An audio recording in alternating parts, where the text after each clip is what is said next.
Good evening, everyone, from Larry Knight Field in Sumrall. It's time for high school baseball playoff action as the Sumrall Bobcats take on the Greene County Wildcats in the deciding game of a best-of-3 game series.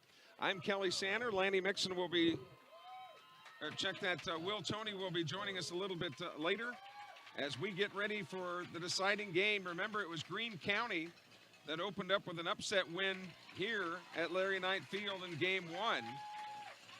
And the Bobcats went back to Greene County on Saturday with a 3-0 victory to tie this series up at one game apiece. So it all comes down to this. For one of these two teams, it'll be the last game of the season. The winner will go on to face the Northeast Jones Tigers for the 4A South State title. Marshall Phillips pitching for Sumrall. He's on the mound right now, and he will face the following lineup for Greene County. Greene County comes in 22-13. Sumrall 30-1. Colin Pipkins leads it off for the Wildcats. He's playing center field. He'll be followed by the catcher, Jace Lott. Braden Brewer is the Greene County shortstop. He bats third, followed by the first baseman, Philip Herring.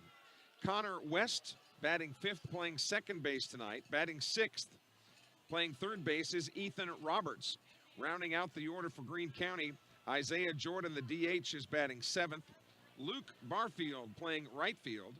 He bats eighth, and Parker Arrington in left for Greene County bats ninth. So again, for the Wildcats, it's Pipkins, Lott, Brewer, Herring, West, Roberts, Jordan, Barfield, and Arrington, the starting lineup. And again, they will face Marshall Phillips. Marshall Phillips comes in with a 7-0 record and a 1.25 earned run average. He has pitched 33 2/3 innings.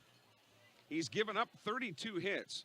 He has walked 23 and struck out 56. So not quite that 3-to-1 ratio that you would like to have. But nonetheless, Phillips gets the ball tonight, going against Henderson for Garrett Henderson for Greene County. So here we go. Again, winner take all in a packed house here tonight in Sumrall. They're hanging from the fence all around the outfield fence. Not a seat to be had here. The left field lounges are full as we are underway with the first pitch and a swing and a miss. The right side of Executive Lounge also full. So a perfect night for baseball. Very little wind to speak of. 0-1 pitch is fouled into the netting, and Phillips ahead in the count now with an 0-2 count. 325 down the line in left, 305 in right, 370 to dead center. And umpire Kevin Britt out to give Marshall Phillips a new baseball here. Phillips is ahead in the count here, 0-2. Christy Martin has already checked in. She's watching on the YouTube big screen in Folsom, Louisiana. We'd like you to check in as well, 601-310-7077. The 0-2 pitch is outside, 1-2. Phillips thought he might have nibbled the corner, but it's out for a 1-2 count.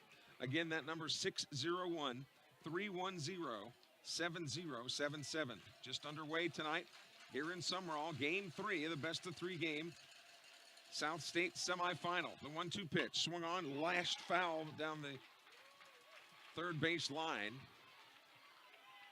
near the third base coach's box. Just about every part of real estate where a folding chair can be put down, a folding chair is there with somebody in it. Greene County travels very well, as does Sumrall. Phillips ahead in the count now, 1-2. We will set the Sumrall defense for you here in just a moment. The 1-2 pitch took something off of it. Outside again, 2-2. The Morales family is checking in. Teresa Morales and the Morales family. Marshall Phillips now again wanting to get on the same page with his catcher, Ethan Altman, and Levi Odom at third base. Josh Smith has also checked in from the 601 area code. So glad to have you both along. Morales family, thank you for the kind words. So the Sumrall defense has Odom at third. Over at the other corner, We'll get to the rest of the defense in a moment. The 2-2 pitch, high and inside, 3-2. Walker Long is at first base. Bryson Smith at second, and Landon Holloman is the shortstop. The outfield left to right has Ryan Cole Broom, Hayes Rayner, as there's a soft liner to second base that is snagged by Bryson Smith for out number 1. And in right field, Cade Dito. So a soft liner. There's one away, and here comes Jace Lott now, the catcher. It'll be righty versus righty on this matchup. Phillips had gotten ahead of Pipkins 0-2, worked it back to a full count. But one away, one man up, one man down, and here's Lott to face Phillips. Breaking ball away, ball 1. Phillips headed to Pearl River next year. At third base, Levi Odom, he is headed to Gulf Coast. Pitch is low, 2-0 now. Bryson Smith at second base, he is headed to Southwest.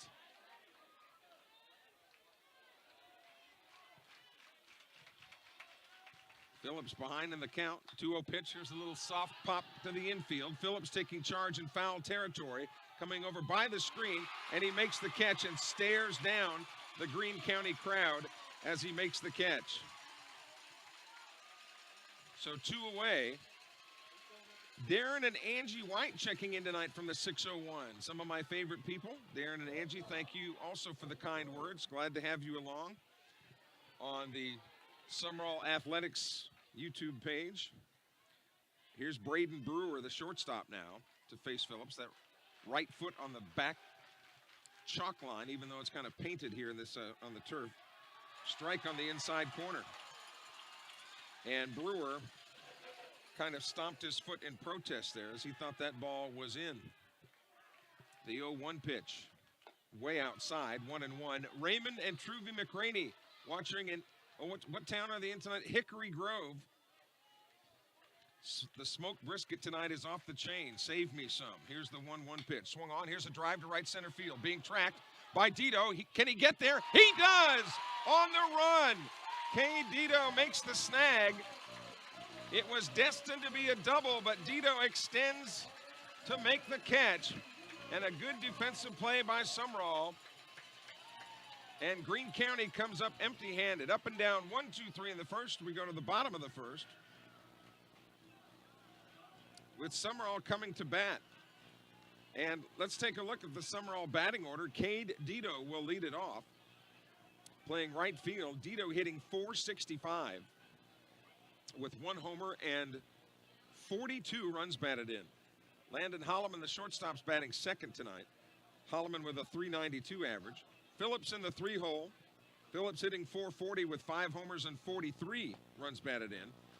Then comes Ethan Altman, the catcher. He's sitting in the cleanup spot with a .443 average. Walker Long at first base, bats 5th. Levi Odom is batting 6th tonight. Odom hitting .354.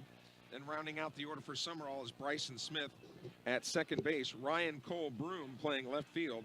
And Hayes Rayner in center rounds out the Sumrall order. So again, it's Dito, Holloman, Phillips, Altman, Long, Odom, Smith, Broom, and Rayner to take on Garrett Henderson, the stud for Greene County, the left-hander, who has wreaked havoc on a lot of teams this year.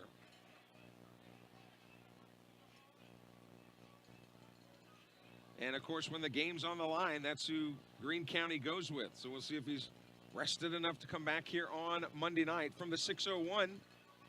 A very kind, very nice compliment. Thank you for that. Our contact number is 601-310-7077. A 4-man umpiring crew tonight, as has kind of been the modus operandi throughout the playoffs.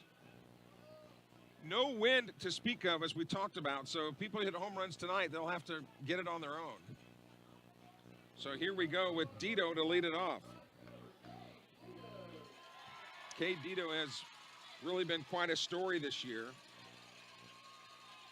Has had to face a lot of personal adversity and has come through with flying colors. Dito hitting a torrid .465 with a homer and 42 runs batted in. First pitch to him is inside, ball 1. They're playing him pretty much straight away in center field. Colin Pipkins is mid-range and right smack in the middle against Dito. The 1-0 pitch is off the plate, 2-0. Holloman on deck as Sumrall bats here in the bottom of the first inning. Game 3 of the best of 3. 2-0 pitch. There's a strike.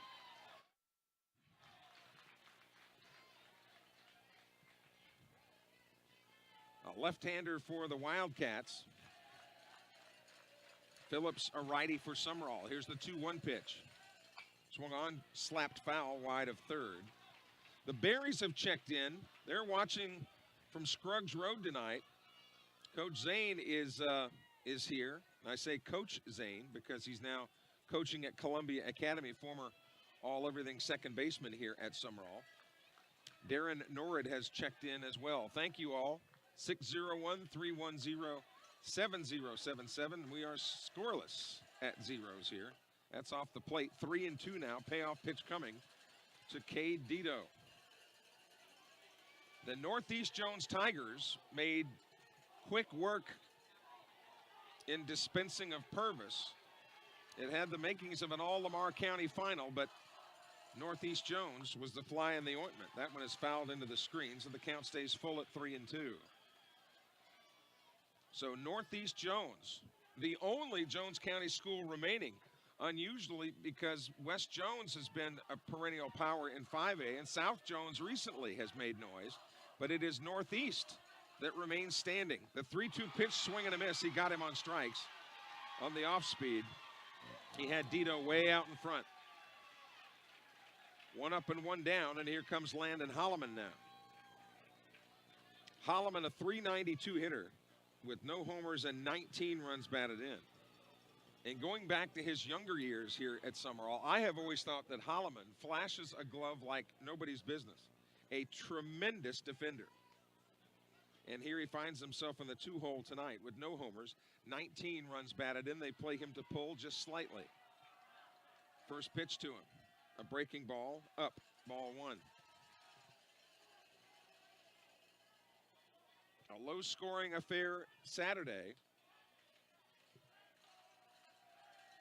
You expect with these pitchers today a low score. Hot shot to third, handled by Ethan Roberts, and he throws across the diamond to record the out on Holloman. So Holloman is out on the 5-3 put out. Checking in on our text message line again, Trey Crawford and Hank Lott are watching the game tonight. Thanks for checking in, guys. 2 of my favorite people. 2 up and 2 down for the Rawlers here in the bottom of the first. That pitch is off the plate to Marshall Phillips. They have to be very careful with Marshall Phillips. Phillips, thick legs, very strong power plants. If he turns on one, you may never find it. That pitch is low, 2-0. And sometimes under the circumstances, a walk to Phillips would be doing yourself a small favor. Phillips with 5 dingers and 43 runs batted in. Leads the team in home runs and RBIs. Swung on, here's a drive to left field. That ball is well hit, but being tracked at the fence, and it's caught at the wall. Parker Arrington. His glove was above the wall. Had that ball not come into his glove, it would have been a homer, but Arrington was there and puts it in his back pocket for out number 3. So like the Wildcats, the Bobcats go down 1-2-3 in the first. We go to the second inning, no score. You're watching the high school baseball playoffs on the Sumrall YouTube channel.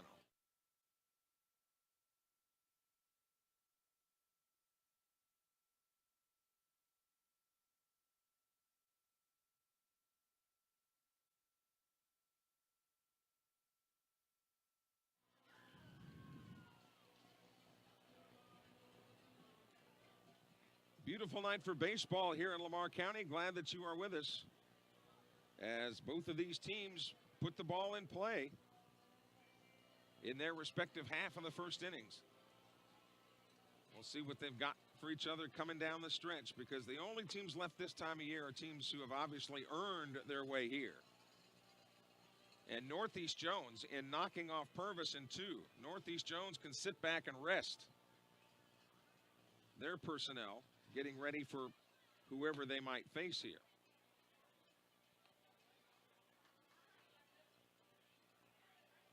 So Marshall Phillips will face Herring, West, and Roberts. The 4, 5, and 6 hitters here in the second inning. I want to thank all of our sponsors who have made the webcast possible throughout the year. And I know Sumrall fans responded to the fundraising effort to get the new computer for HD video. And we thank you for doing that, because you'll get a really good bird's eye view in high def because of it. Here's Philip Herring now, the big first baseman. Righty versus righty this matchup. So again, every seat to be had is taken tonight. First pitch is outside, ball 1. Of course, another big ball game tomorrow night in the Hattiesburg area, Southern Miss and Ole Miss. That game is a sellout at Pete Taylor Park. 1-0 pitch. There's a strike on the corner, 1-1.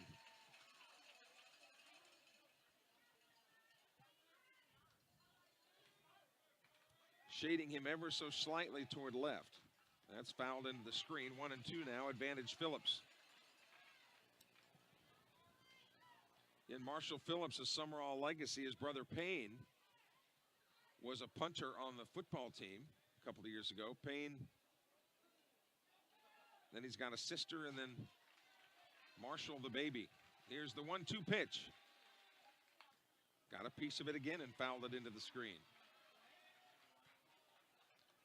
Phillips with that 1.25 earned run average. Again, he's pitched 33 2/3 innings, but he's given up 32 hits. So it's not like he's been invincible. But he's a stud. The 1-2 pitch, way off the plate.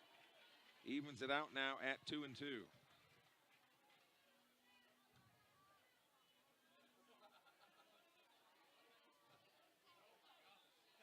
Bobcats trying to get back to state. They feel like they've got some unfinished business after last year. Swing and a miss. Phillips just challenged him with a pill right down the middle, and Herring missed it. I don't know if there's a typo on this text message. It says Hawk Lot is watching. I don't know if that's Hank and spell check just missed it or what, but Hawk or Hank, glad to have you along. Here's Connor West now.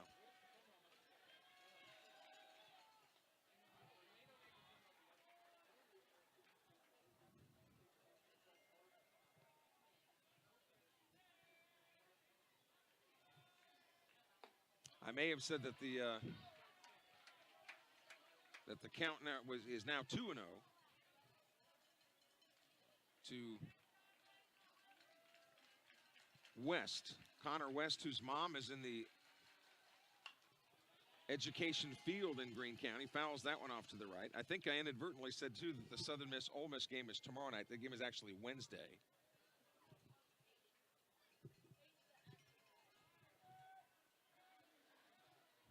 Two and 1 the count. Swung on. Here's a slow chopper that's going to be wide of first base. That Walker Long gloves anyway.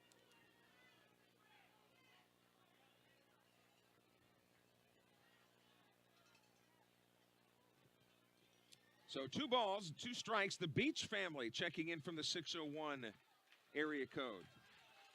Here's the 2-2. He got him on an off-speed pitch that quite simply had him fooled, and West knew it. And he heads back to the dugout, 2 up and 2 down. So normally you got baseball families that go to the beach. Well, here the Beach family is watching baseball. And here is Ethan Roberts, the third baseman. And they play him to go the opposite way. Check swing, but he should have gone as Kevin Britt goes up with the right hand for strike 1. No score, top of the second inning. Winner takes all. Sumrall versus Greene County, the 0-1. high and away. 1-1. Should Roberts reach, then Isaiah Jordan, the DH, would come up to bat for Greene County. The 1-1. Took something off of it and missed high, 2-1. There used to be different high schools in the Greene County area. It was Leakesville, the Leakesville Bears, 100 years ago. State Line also had a team. The McLean Rams also. That one's a strike. 2 balls, 2 strikes, 2 outs. Deuces wild here for Ethan Roberts. Swing and a miss. Marshall Phillips strikes out the side. No runs, no hits, no errors, nobody left on base. We go to the bottom of the 2nd inning here in Lamar County tonight. No score. You're watching the high school baseball playoffs on the Sumrall Bobcat YouTube channel.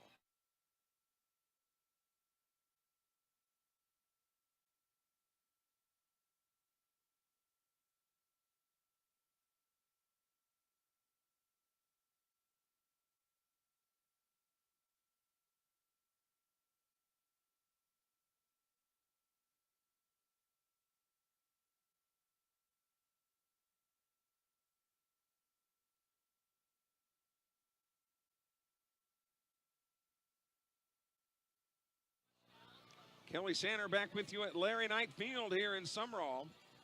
And you can't see it on our screen right now, but the executive lounge, as I call it, over the softball practice field out here in left, they've got about as many people stuffed on the deck out there as they can possibly get. I don't know if there's a weight limit, but, and I'm not insinuating that anybody's heavy. I'm just saying there's a lot of people out there jammed onto the deck out there. I mean, why not? Perfect night for baseball, a Monday night. And so far, these two teams have delivered. So Henderson will face Altman, Long, and Odom. 4, 5, and 6 for the Bobcats here in the bottom of the 2nd inning. Both teams have put the ball in play, but they pretty much hit it right at somebody. The only one that didn't was Braden Brewer, who was robbed by right fielder Cade Dito last inning. So here's Altman now hitting .443 with 2 homers and 34 runs batted in. First pitch, popped it up. I mean, a moonshot in the infield. Taking charge is the first baseman, Philip Herring, and he gloves it for the first out. So 1 pitch, 1 out for Sumrall. The Courtney family, they have texted in from the 601 area code. They're watching the Bobcats tonight. Glad to have the Courtneys along. And hopefully the Bobcats will deliver some good news. Here's Walker Long. Long hitting 5th in the order for Andy Davis. Off-speed pitches in there for strike 1. Long hitting .338 with a homer and 17 runs batted in. The left fielder, Parker Arrington. There's the second pitch that missed. Parker Arrington is shaded way towards center. Anything that Walker Long could yank into the left field corner, he could run for a while. Here's the 1-1 pitch. Swing and a miss. Off-speed pitch fooled him, and he's behind now in the count 1-2. Levi Odom is on deck. Sumrall and Greene County battling to the finish here tonight, and it will indeed be the finish for one of these two teams. The 1-2 pitch. Off the plate, 2-2. Tried to get him to chase. Coach Cooley down there at first base. Andy Davis, who, since having the interim tag taken off of him here at Sumrall, has done a remarkable job. Here's the 2-2 pitch. Swung on there, shot down the line, and just foul. Boy, we almost was a prophet, because he would have gone for a long way, but that ball was about 4 feet foul down the left field line. Caleb Hamill watching tonight. And you will get that invite, buddy, I promise. And I promise, Caleb, it won't take me 10 minutes to sign off tonight. The 2-2 pitch to Walker Long. Bounced in there. So 3-2. Henderson not real happy with the turf, the carpet turfed mound here at Sumrall. Of course, the infield is all turf. The outfield is natural.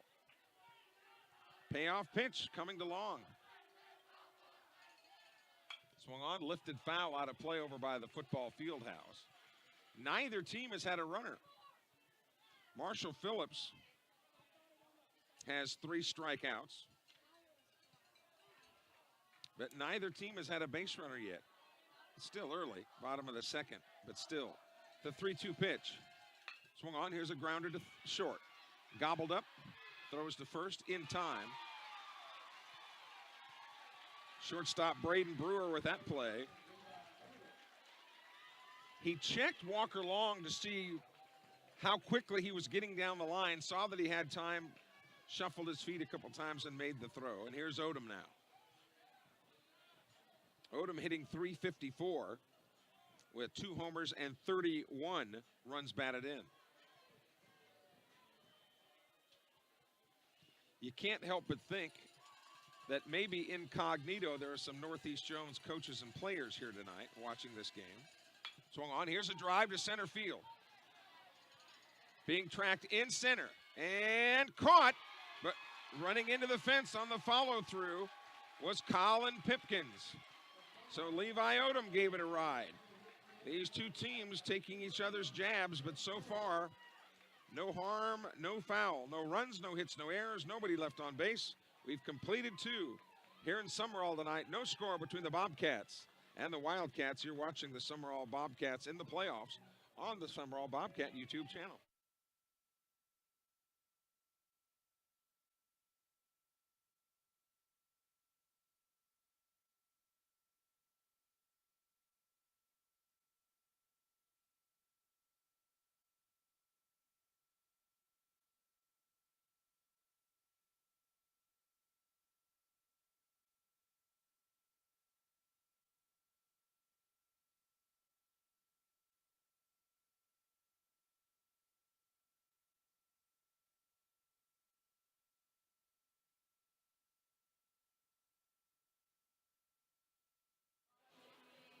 So the bottom third of the order for both teams, really, will come up to bat in the bottom of the 3rd inning.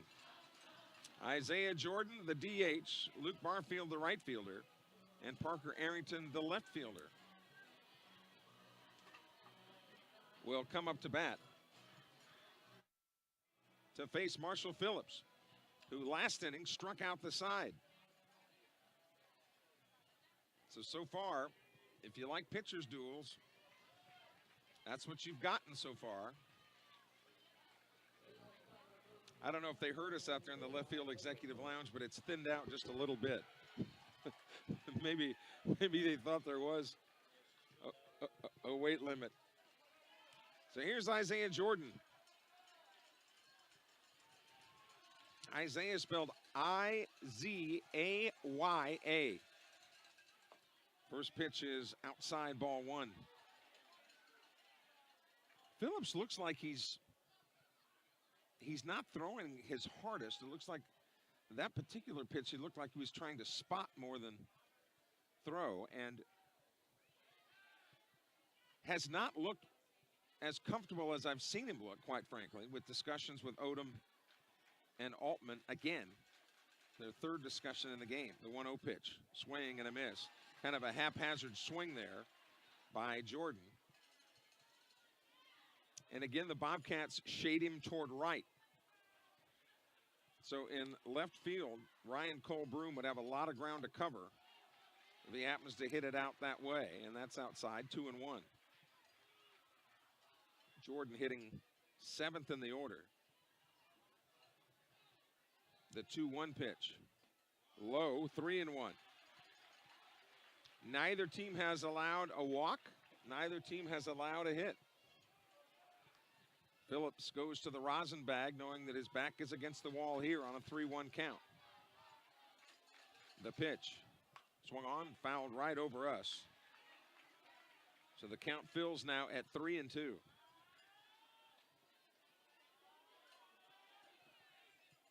But boy, what just when you think it can't be done or it can't be won, you get Rich Strike this weekend. The Kentucky Derby horse. That's off the plate. 3-2. Jordan is aboard, and the Wildcats have a runner.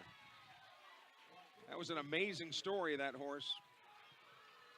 Winning the Derby this weekend, and really has endeared itself to a lot of Americans who love the true underdog story. So here's Barfield now.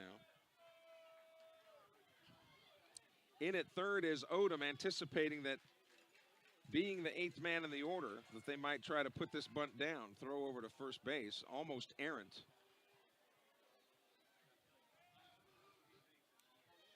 So Odom is anticipating the bunt.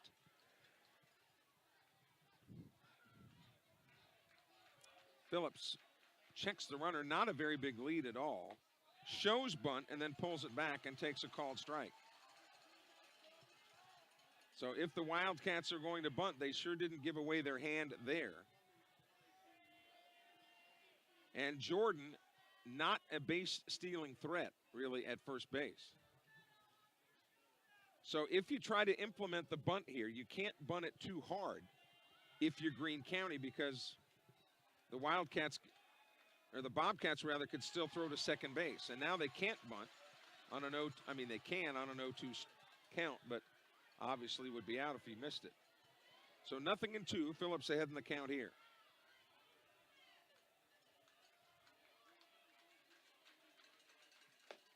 High, 1-2. And lots of times they'll purposely, pitchers will purposely try to throw a ball up out of the zone to see if they can get the hitters to chase. No score here in the top of the 3rd inning. Phillips again checks the runner, the pitch. Check swing, and he did. He went around. And I think he's out. Yeah, he is. Barfield was standing there like he thought he only had 2 strikes on him, but he goes in the book as a strikeout victim. And here's Parker Arrington.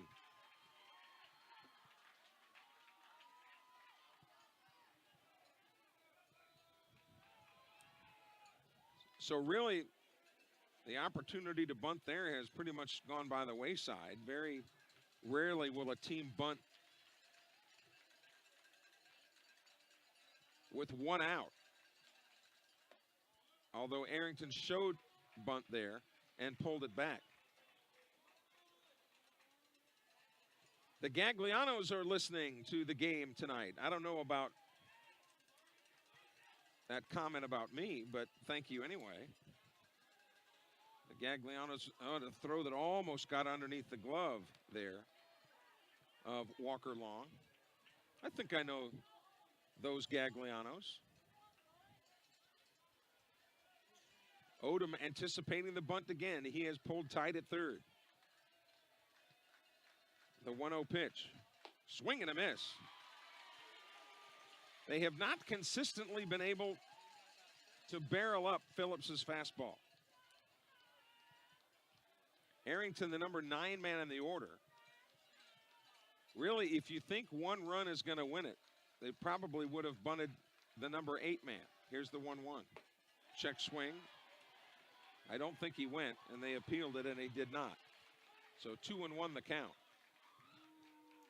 But you can see way over to the right where Hayes Rayner and Kay Dito are next door neighbors, and Ryan Cole Broom is just out there by himself and left. The 2-1 pitch. Showed bunt, pulled it away, and it's upstairs, 3-1. Phillips walked Jordan to start the inning. Barfield struck out. And here's Arrington now with a 3-1 advantage. Checks the runner and comes to the plate. That's a strike, and the count fills at 3-2. Now decision time for the Wildcats. On 3-2, do you start the runner at first? I'm guessing they will not start the runner at first. Number 9 man in the order, not as likely usually to make contact as somebody further up in the order, and then you could go strike out, throw out to end the inning. So we'll see how they play it here.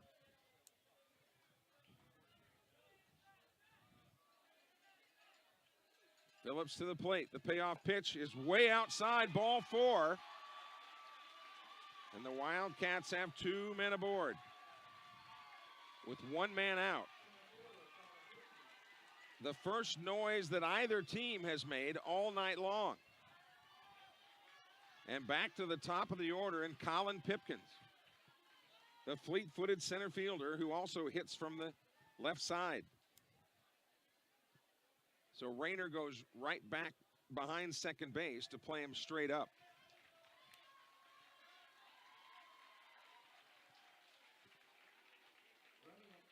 It's nothing that the Wildcats have put in play that have the runners on base. It is the free pass. And so far, the walk has not hurt Sumrall. They've only had the walks in this inning. First pitch to Pipkins. Outside off the plate, ball 1. Pipkins hit that little soft liner to Bryson Smith in his first at bat to lead off the game. Boy, an enormous crowd here tonight. 1-0 pitch. Checked his swing, did not go, and it's upstairs 2-0. So Phillips laboring a little bit here. In the top of the 3rd inning, there is no room for mistake for either one of these teams.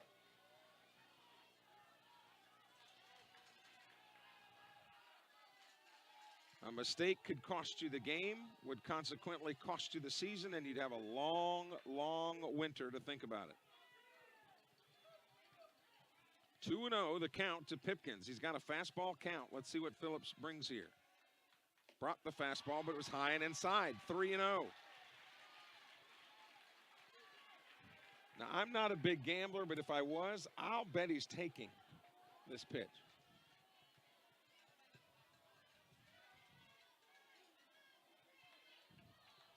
And knowing what I know now, I would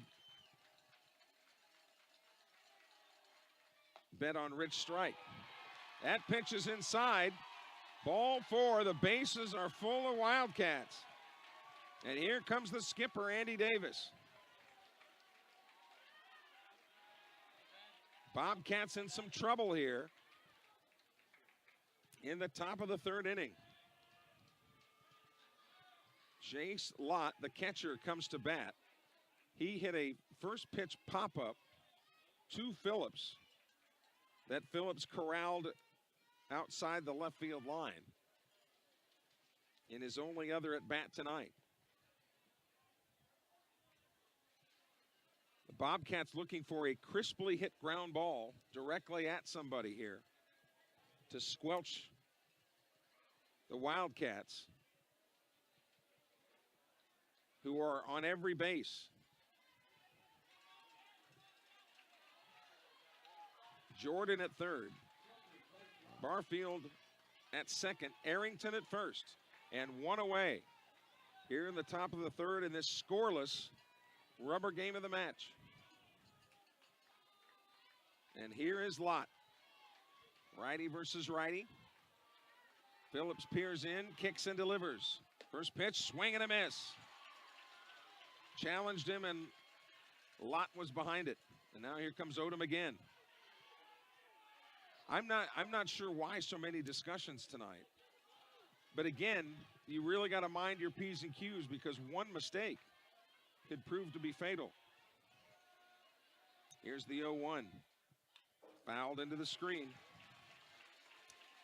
Now Phillips is ahead 0-2. That's a much more comfortable and desirable position for a pitcher to be in count-wise. Phillips doesn't like that leather. He wants a new one.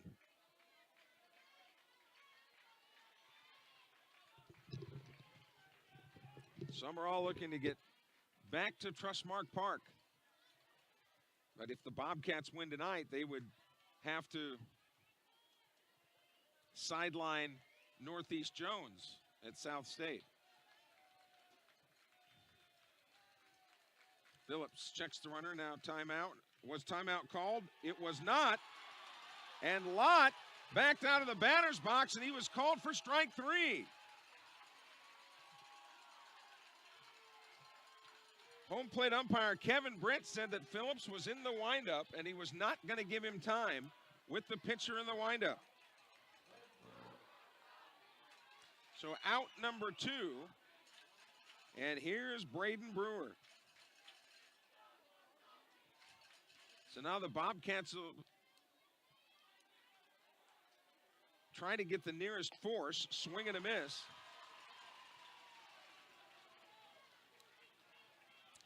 And the Wildcats will be off to the races on any kind of contact here. Brewer was the one that hit that gapper toward right that Dito robbed him of. Low, 1-1. Brewer will want to take a good look because a walk here is as good as a hit. With no score, a walk would plate one for the Wildcats. Here's the 1-1. That bounces in there. 2-1. Nice stop by Altman to keep it in front of him. 2 balls and a strike. Normally, you'd be sitting dead red fastball here. We'll see if that's what Phillips goes with and if that's what Brewer's looking for. The pitch. Swung on, fouled again to the right side. 2 balls, 2 strikes, 2 outs, bases loaded. Oh, what a big at bat here. Now Phillips backs off of the pitching rubber. Even with the bases loaded, he's going to go from the full wind here. The 2-2 offering. Swung on, tapped, foul.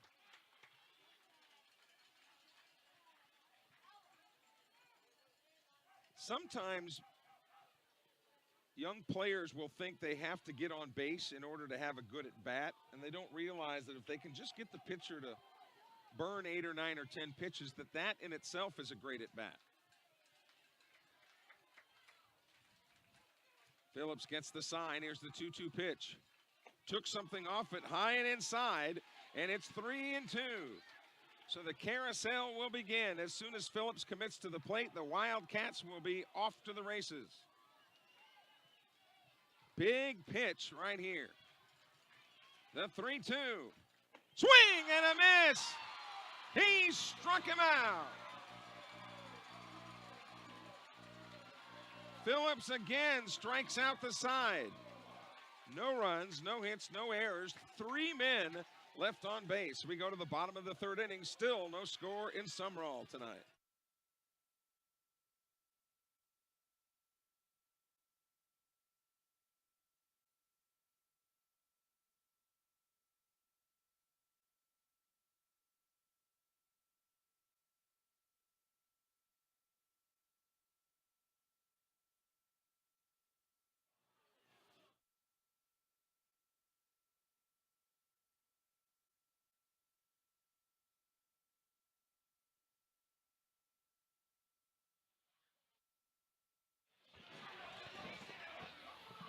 So the Bobcats come to bat in the bottom of the 3rd inning.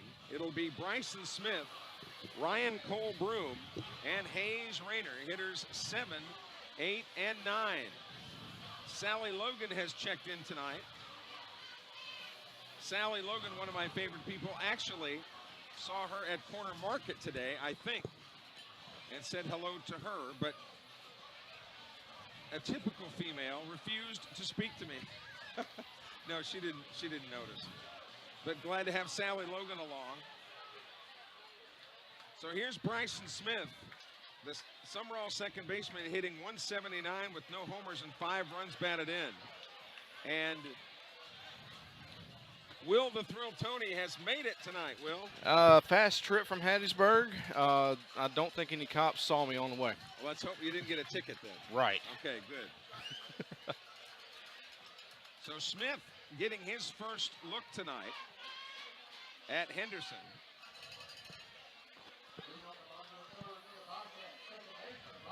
They averted danger there in the top part of the 3rd.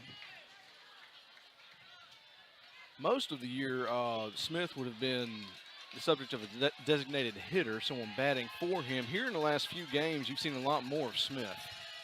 Well, he's playing second base and designated hitter tonight as that first pitch is off of the plate.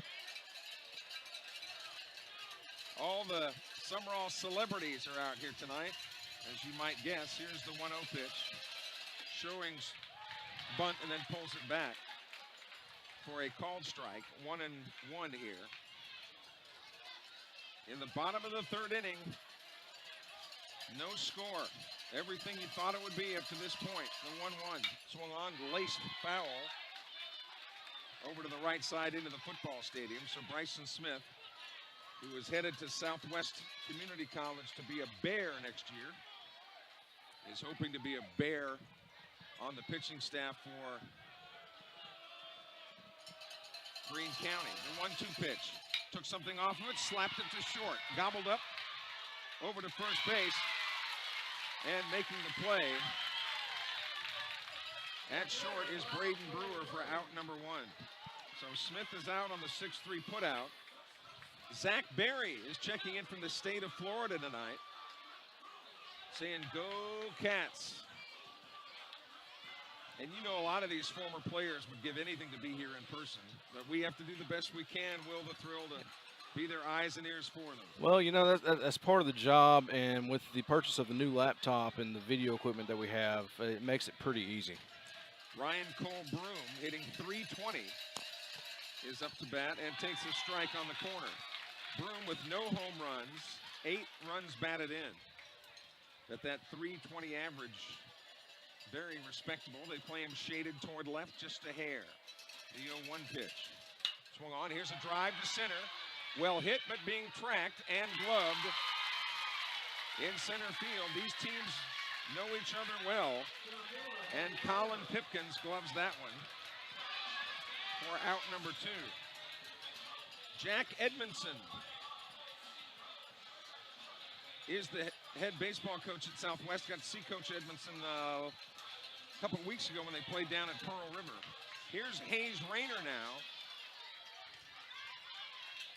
Rayner, the left-handed hitting center fielder, hitting .231 with 1 homer and 20 runs batted in. Shows bunt and then pulls it back and takes a called strike. So Henderson has faced the minimum up to this point, and here comes another discussion now with the pitchers and catchers. Phillips had faced the minimum up until the top of the third inning when he got some walkitis. But the Wildcats were not able to convert. But Henderson has not given up a base runner to Sumrall. Lefty versus lefty, the matchup here with bases empty and 2 away. That pitch is inside. And they said it hit him. Well, that's a good sign. If you can get a runner on base, you know, Sumrall's strength has been base running all year. If you can get a runner on base, you're pretty confident you can get him around. And quite honestly, if it did hit him, which Kevin Britt has the best view of anybody behind home plate. Right. If it did hit him, it just grazed him. Yeah. But that's all that matters. And here's Kay Dito now, who struck out swinging his first at bat. Dito came into the game hitting .465 with a homer and 42 runs batted in. That homer, a grand slam at Mendenhall just a couple of weeks ago. Lefty versus righty. Swung on, and that was cue ball off the end of the bat. Tried to put an off-speed pitch in play and got the very end of the bat on it, causing some of that English spin. The tough thing about facing lefties in particular when you're a runner at first is they can look right at you. And there's the throw over to first. And it seems like every time a left-hander throws to first base, it doesn't matter what team you're on, everybody else balk. Everybody thinks every move that a left-hander makes toward first is a balk. Runner on first, 2 away. And they have great respect for Rayner. As Will talked about, this Sumrall team very fleet of foot. Yeah. Not only fast, but quick, and there is a difference. The 0-1 pitch to Dito is upstairs, 1-1. Well, I'd imagine you getting here late, you probably had to park in Covington County. We're not going to talk about where I parked. I might get towed, so Okay. please don't tow the blue Dodge SUV. But you are in Lamar County. I am in Lamar County. Swung on, and that's popped out of play to the right side. 1-2 now. The count to Kane Dito.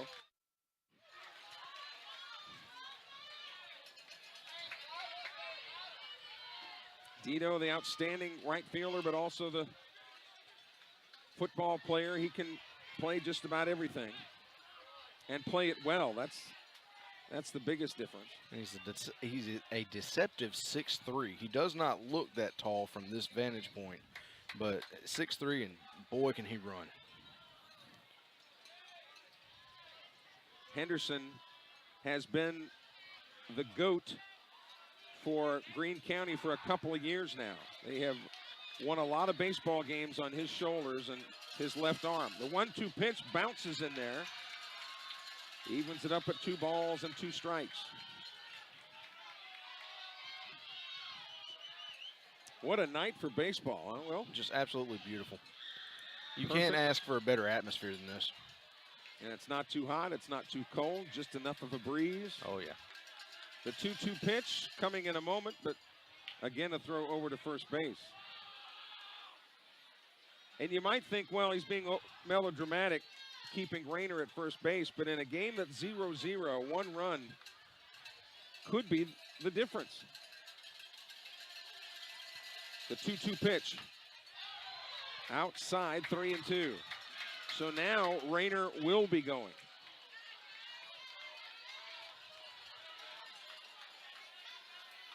Once he commits to the plate, Rayner will be off to the races. 3 balls, 2 strikes, 2 outs. Dito batting in the bottom of the 3rd in a scoreless Game 3 between Sumrall and Greene County.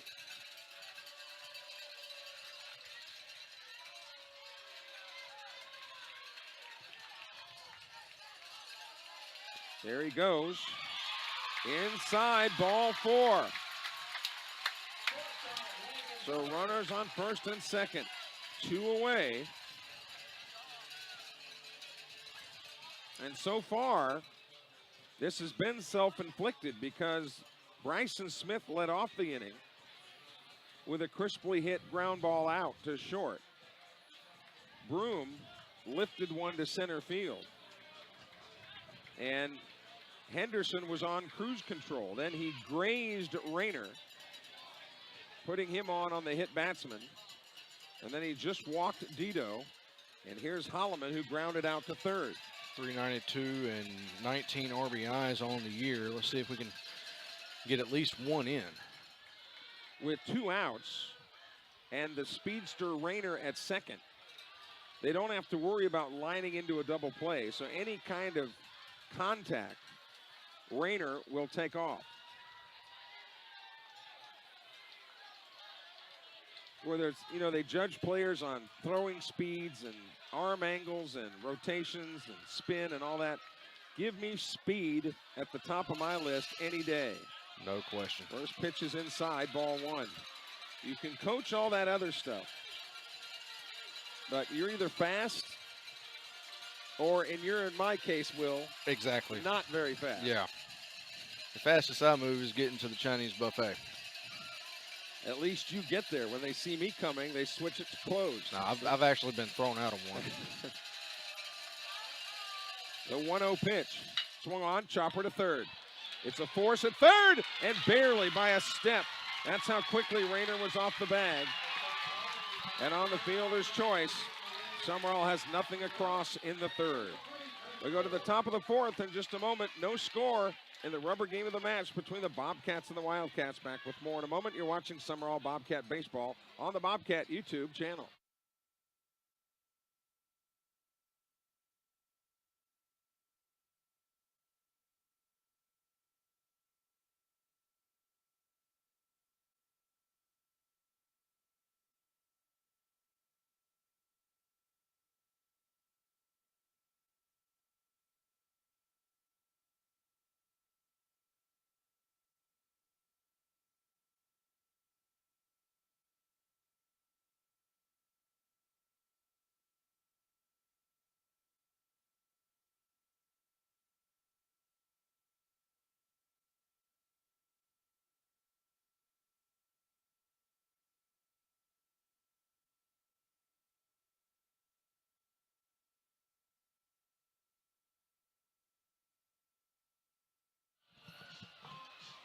as Marshall Phillips continues his warm-up tosses here.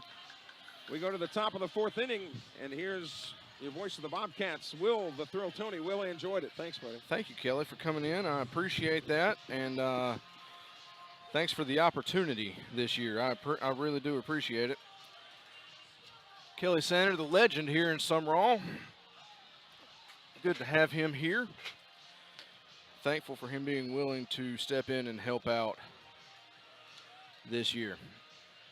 On occasion, Marshall Phillips, as we stated earlier, get switched here. As we stated, Phillips comes in with a 1.25 ERA, 7-0 on the year.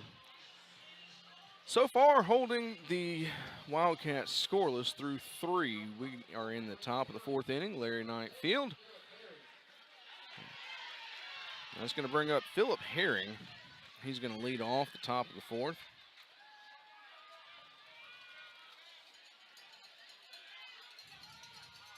Herring batting .299 on the year and 127 plate appearances coming into tonight. That first pitch in for a called strike 1.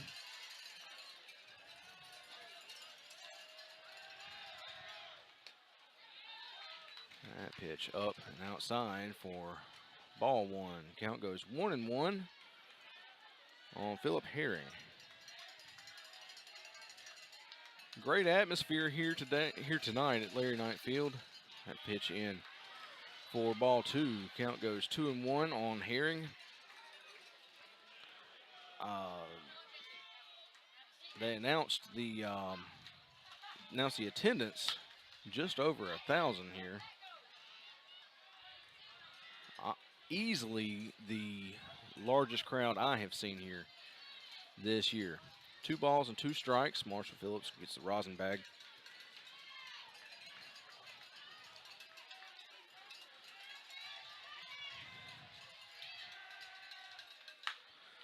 Ground ball over to third. The throw to first is going to be in time. Walker Long making that catch. And there's one away here in the top of the 4th.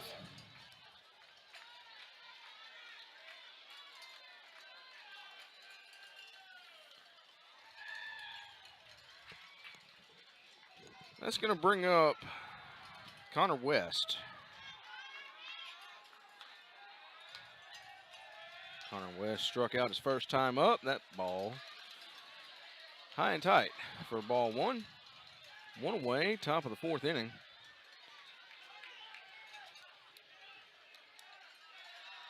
Phillips delivers. That went in for a called first strike. Count goes 1-1 on Connor West.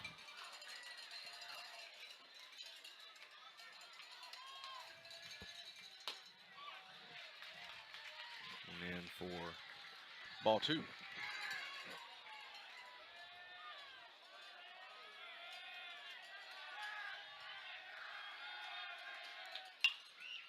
The 2-1 pitch swung on and hit foul down the first baseline.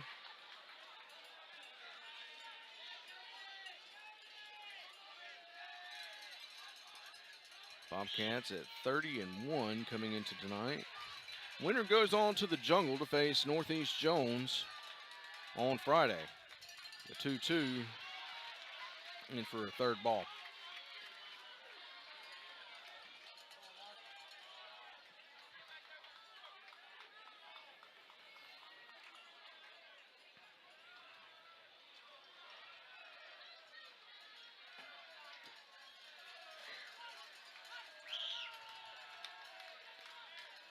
The 3-2 pitch coming from Marshall Phillips. Swung on over the mound and into center field. That's going to be a single for Connor West.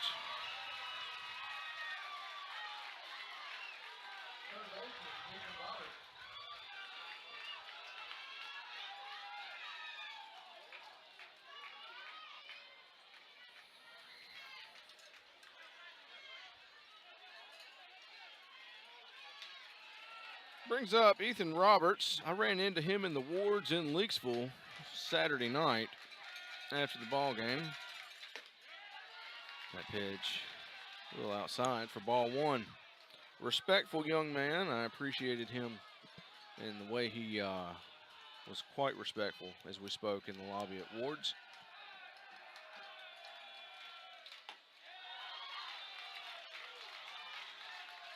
Pitch in for ball two. Andy Davis on his way out to the mound.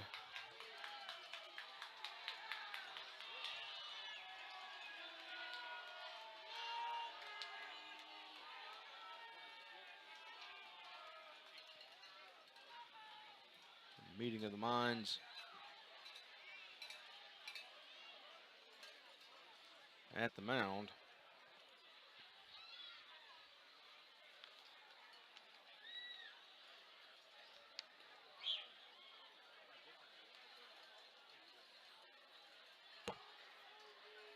Ethan Roberts, a senior, third baseman, batting .250 on the year, 16 RBIs, 124 plate appearances.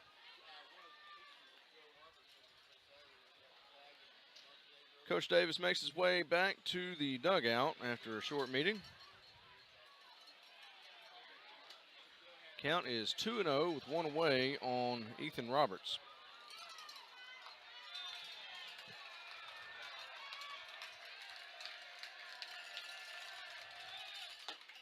Swung on and missed for strike one. Count goes 2-1 on Roberts.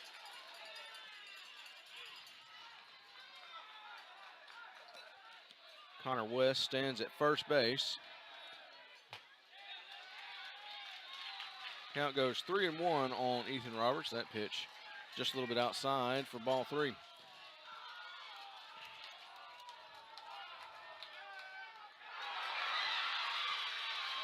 Throw to first is misplayed, and Connor West will move to second.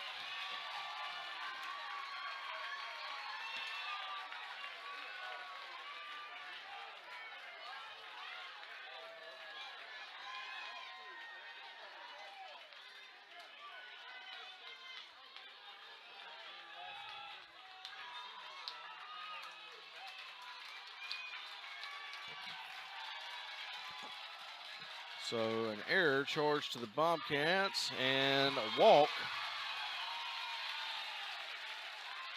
to Ethan Roberts.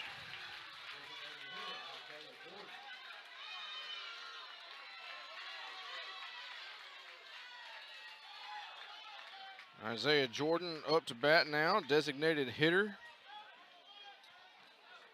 Reached on a walk his last time up. Two aboard for the Wildcats. Connor West at second, Ethan Roberts at first.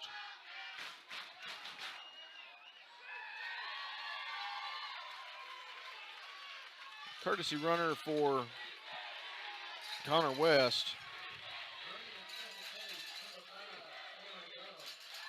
Dunham, the senior, pinch runner.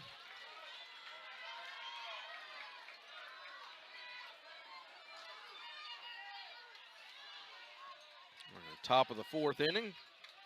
Score tied at 0, but two runners on for the Wildcats, and here's the pitch. That one low for ball one.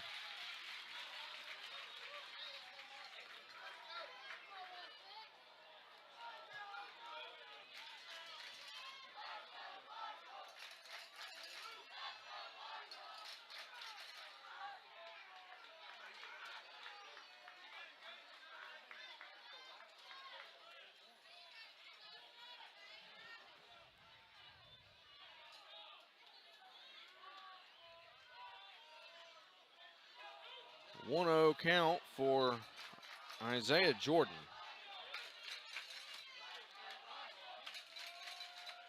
Phillips checks the runner at second, delivers the pitch, swung on, foul back to the net. Count goes 1-1. There's one away here in the top of the fourth inning.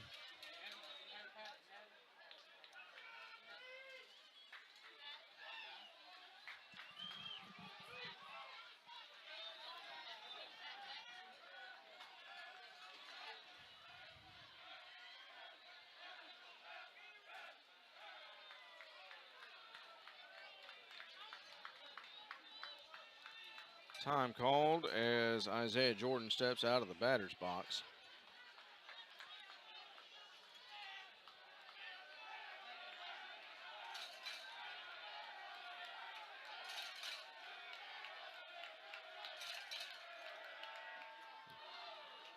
Phillips fakes to second. No throw made. 1 ball, 1 strike, and 1 away for I'm sorry, not Ethan Roberts. Isaiah Jordan. Ethan's on first. Excuse me for that.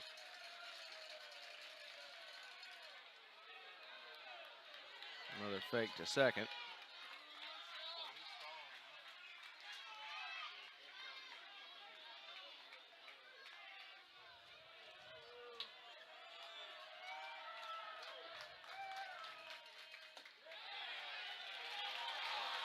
In for a second ball. 2 balls, 1 strike now for Isaiah Jordan.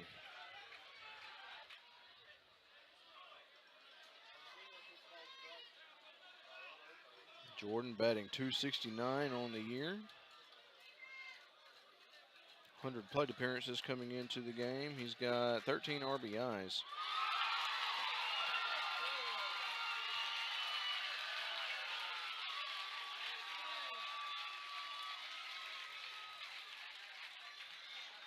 That one in for ball 3. Runners will not advance.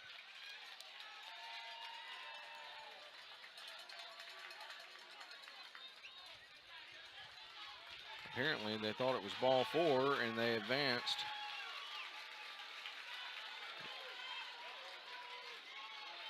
Runners did advance, excuse me.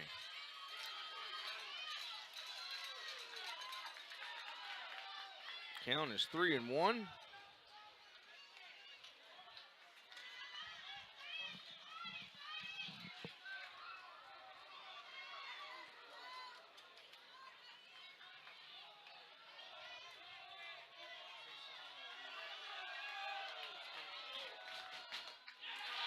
Pitch outside for ball 4. Yeah, it was ball 4 that time.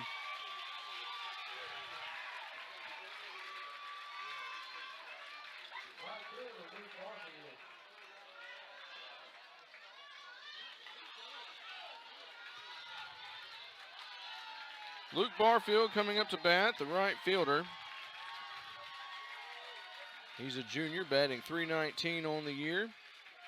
He's got 1 homer to his credit, 83 plate appearances, and 9 RBIs. And it's going to be a pitching change for the Bobcats. Looks to be Keaton Malden coming in. Give him a chance to warm up. We're back in just a moment. This is Sumrall Baseball.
Back at Larry Knight Field, lights have taken full effect here now. Keaton Malden comes in relief. Marshall Phillips goes 3 1/3. No runs allowed, 1 hit allowed. He leaves with the bases loaded. Keaton Malden comes in with a 2-0 record, a 1.0 ERA.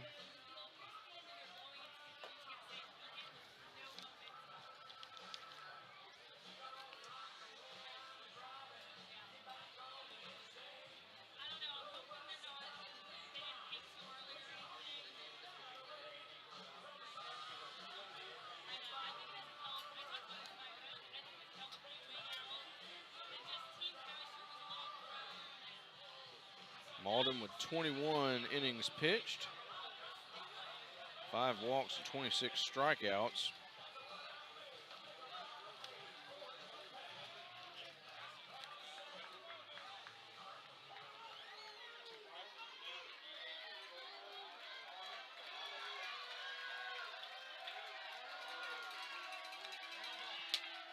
And here's the pitch to Luke Barfield. That one outside for ball 1.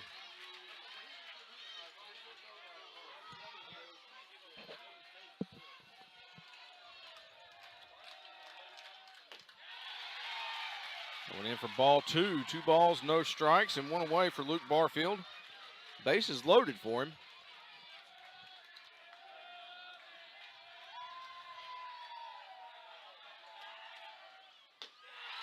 And that pitch outside for ball 3.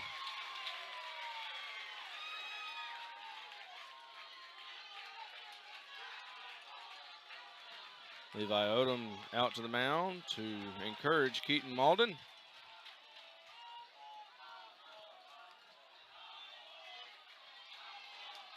A packed house here at Larry Knight Field in Sumrall. Pitch in for a called first strike. 3-1 count now on Luke Barfield.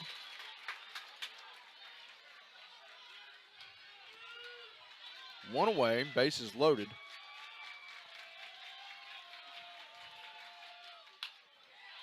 Swung on foul over the net for strike 2. So the count goes full on Barfield.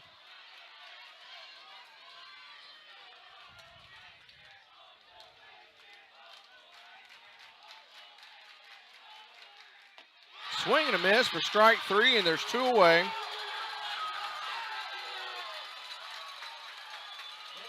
In the top of the 4th inning. 1 more out. Let's get out of this mess here.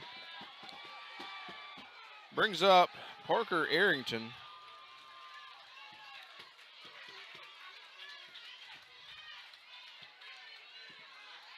Arrington, a 169 batter on the year. First pitch in for strike 1.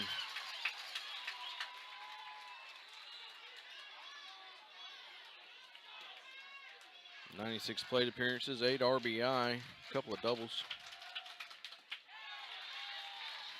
That one just a little bit inside for ball 1. So 1-1 count on Arrington. He's got 3 on and 2 away.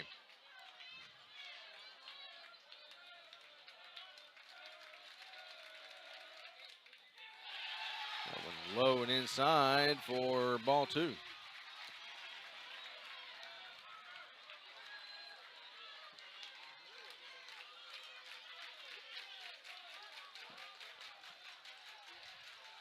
Here's the 2-1, outside for ball 3.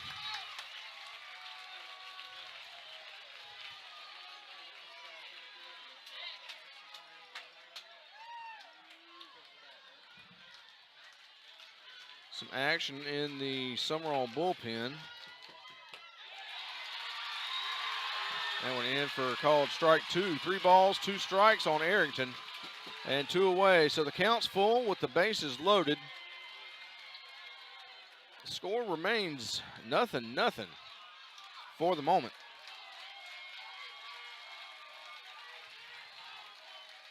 So here's the 3-2. Behind Arrington is going to score 1. They walked him in.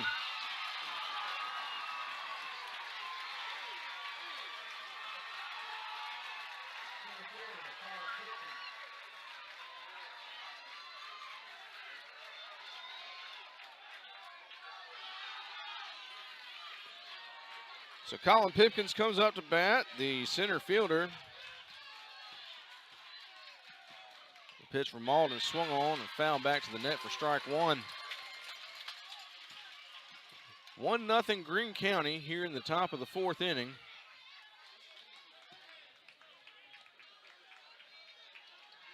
And the atmosphere at Larry Knight Field is just unbelievable.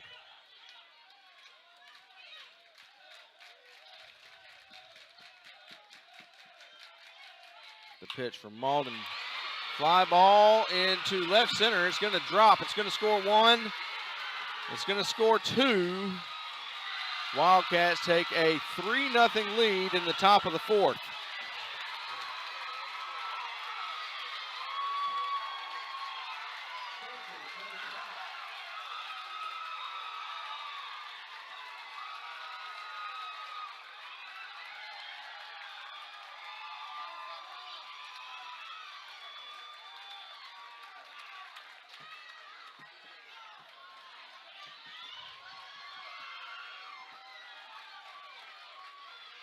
Jace Lott comes up to bat. Keaton Malden preparing. That first pitch outside. 2 men on for Jace Lott at second and third, respectively.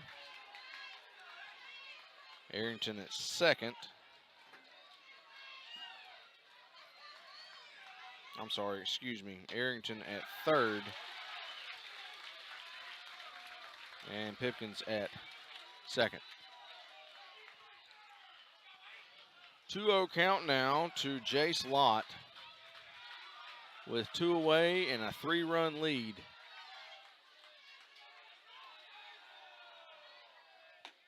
That one outside for ball 3. Oh, so, no, it was strike 1.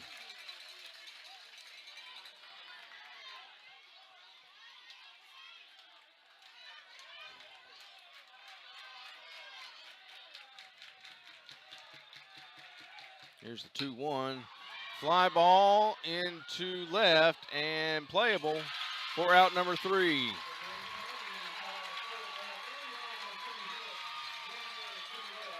So 2 hits, 3 runs, and 2 left on base for the Wildcats. We'll go to the bottom of the fourth.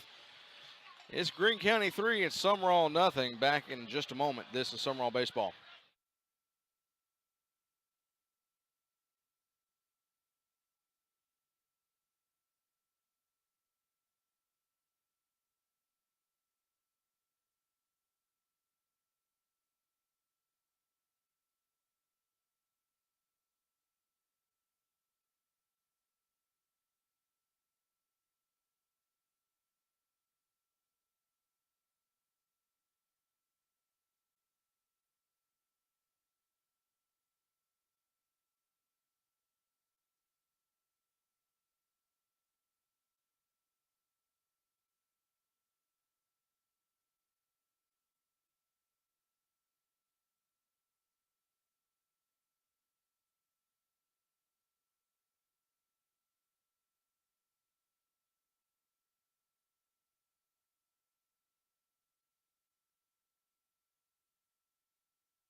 We're back at Larry Knight Field, bottom of the fourth inning. Greene County leads 3-0 over the Bobcats. Winner of this game will move on to play Northeast Jones for South State on Friday. That game, game 1, will be played at Northeast Jones just outside of Laurel off of Highway 84.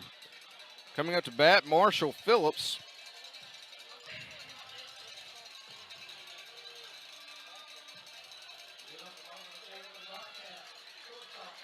Phillips batting .440 coming into today.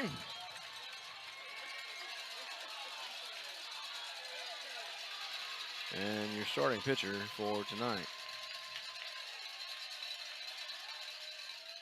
The pitch from Henderson. Fly ball into left field. It's going to go to the wall. It's going to be a double for Phillips. So Phillips on with a double to lead off the bottom of the fourth inning.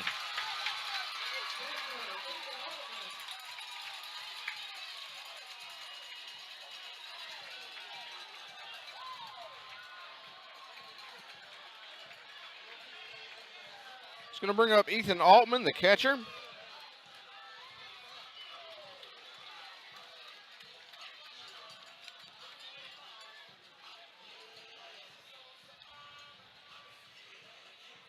Altman, the senior catcher, batting .443 on the year. He's got a couple of homers,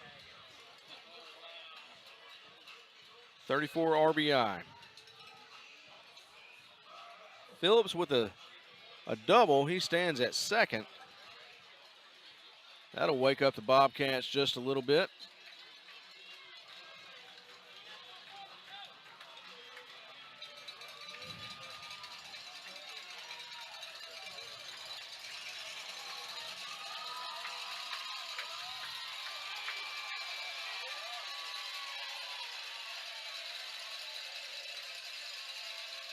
Garrett Henderson gets the sign. The first pitch to Altman. Outside for ball one.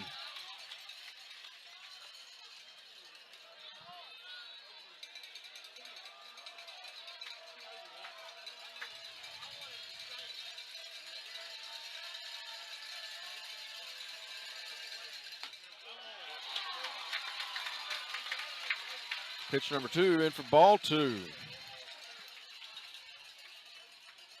There is not an empty seat in this facility. My goodness.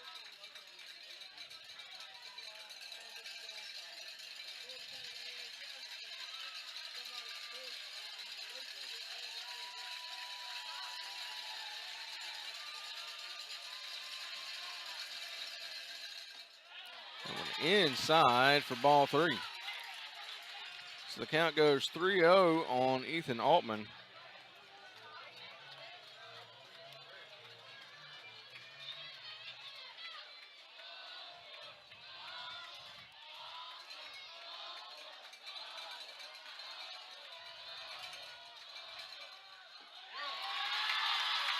That one in for ball 4, so there's 2 men on for the Bobcats.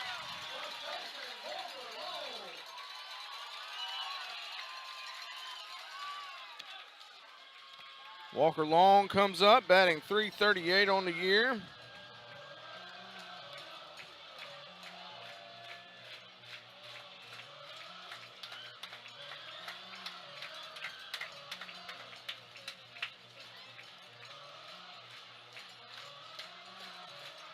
Walker grounded out to third, his first time up.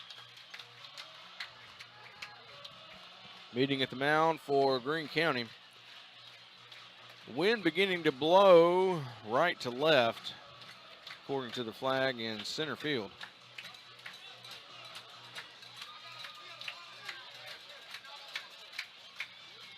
Wildcats lead 3-0.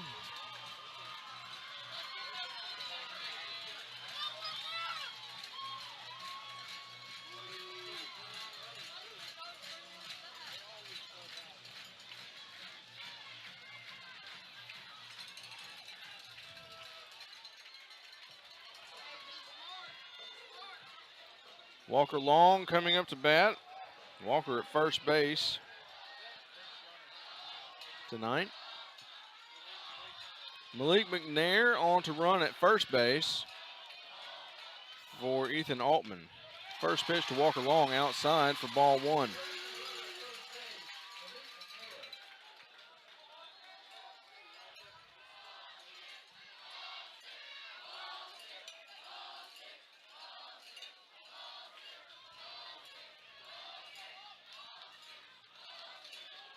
So 2 on for Walker Long. Calls for time.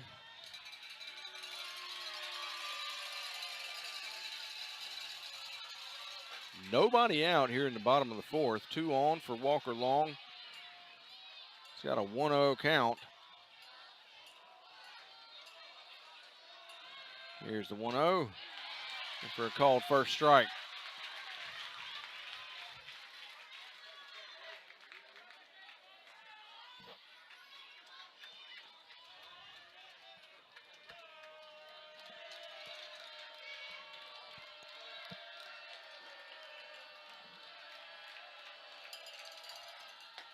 The 1-1 pitch, just a little bit up and outside for ball 2. The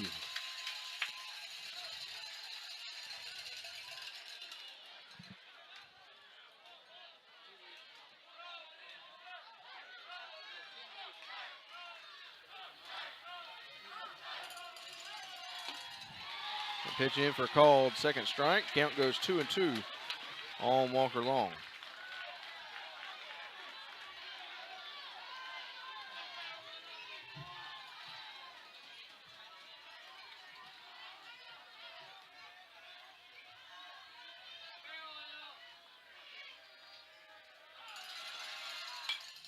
The 2-2 fouled off out of play.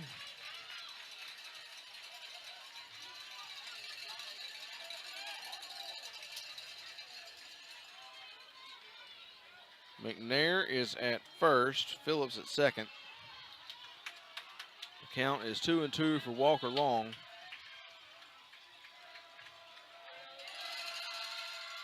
Swung on and missed for strike 3, and there's one away in the bottom of the 4th.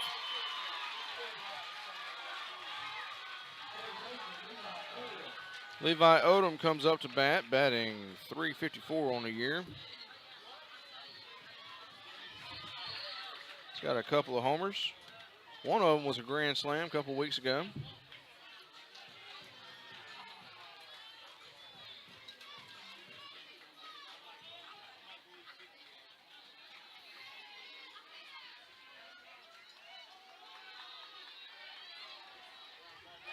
So 2 on for Odom with 1 away.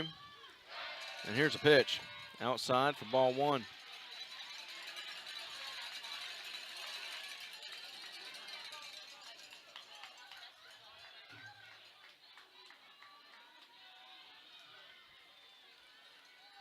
Bottom of the 4th inning. Here's the 1-0. That one in for ball 2. So a 2-0 count to Levi Odom.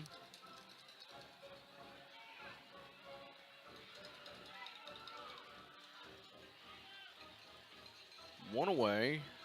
Wildcats lead 3-0.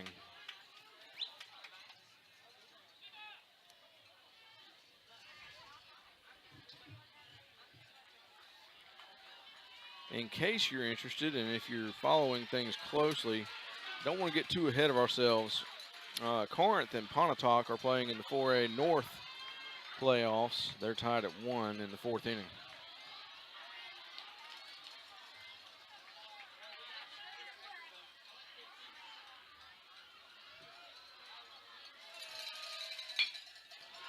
Chopper over to short, misplayed.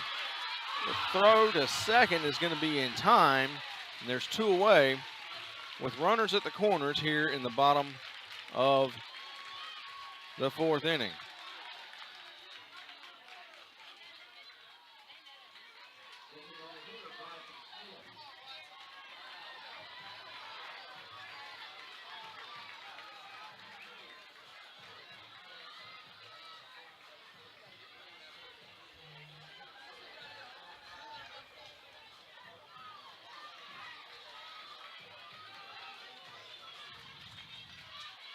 Bryson Smith comes up to bat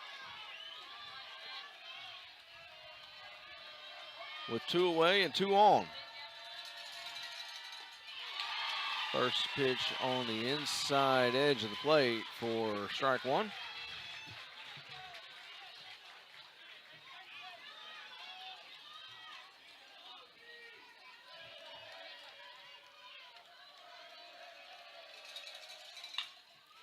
That pitch fouled off out of play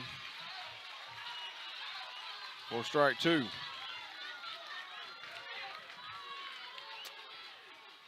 So 2 on and 2 away with 2 strikes for Bryson Smith.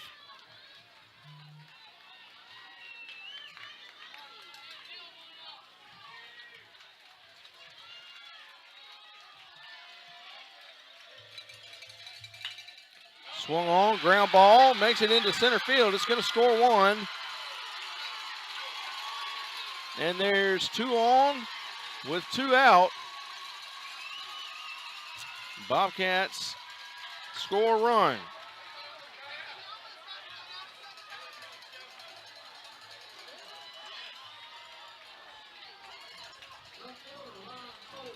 Ryan Cole Broom comes up to bat.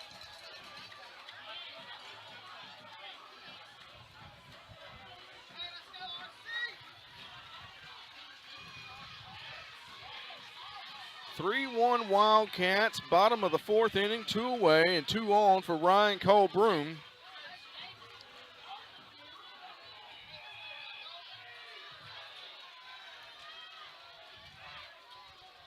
When I say you can't find a seat here in this stadium, it includes the press box. no shortage of people wanting a seat and wanting to report on this game. 1-0 count now. 2-0 count for Ryan Cole Broom with 2 away and 2 on. Bobcats trail 3-1.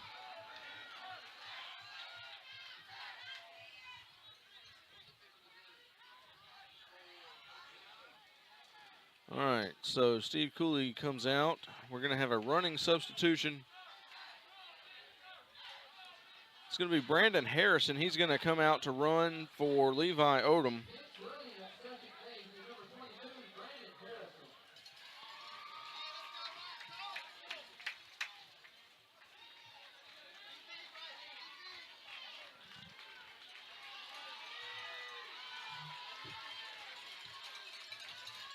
So Harrison is going to be at second. Bryson Smith at first.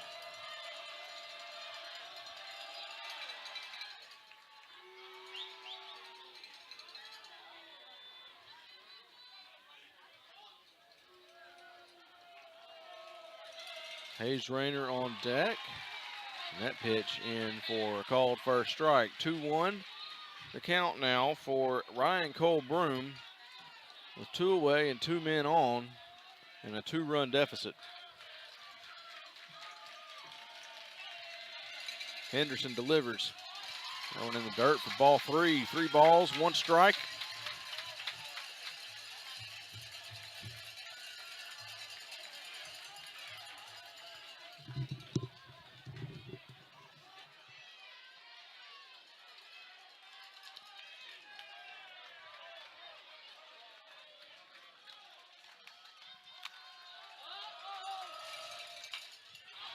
Swung on and popped foul back behind the press box. Count remains 3-2.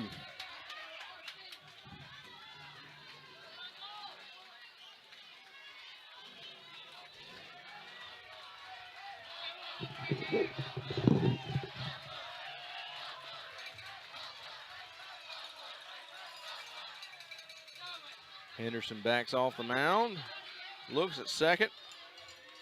Yeah, Harrison's a threat to steal. Absolutely he is. Swung on into left field. It's going to score Harrison.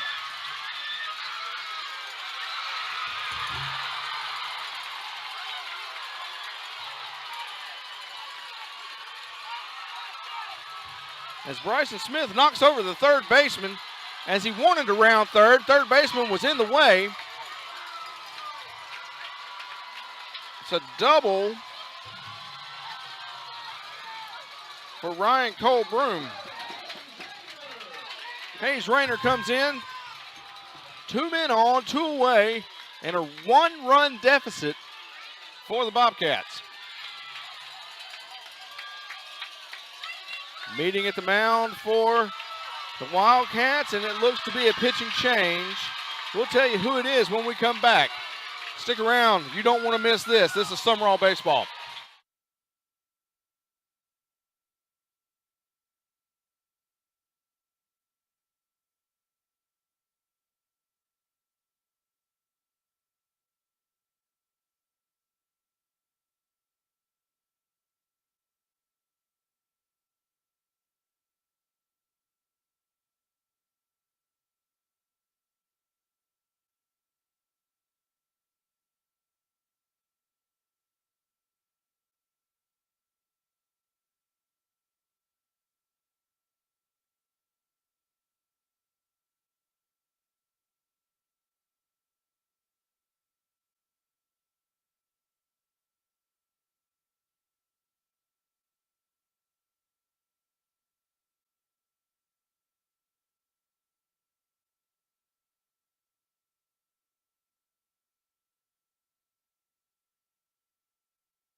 We're back at Larry Knight Field. Sumrall Bobcat baseball on the air. Bobcats trail 3-2. They've got 2 men on. And a pitching change for the Wildcats, Braden Brewer. Braden Brewer was formerly playing, get these papers rearranged. He was starting shortstop tonight. Brewer comes in with a 2.28 ERA, a 1-3 record.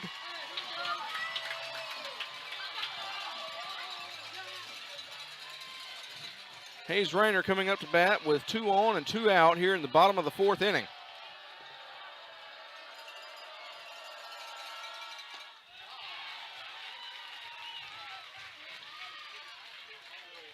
That first pitch in for strike 1. No balls, 1 strike.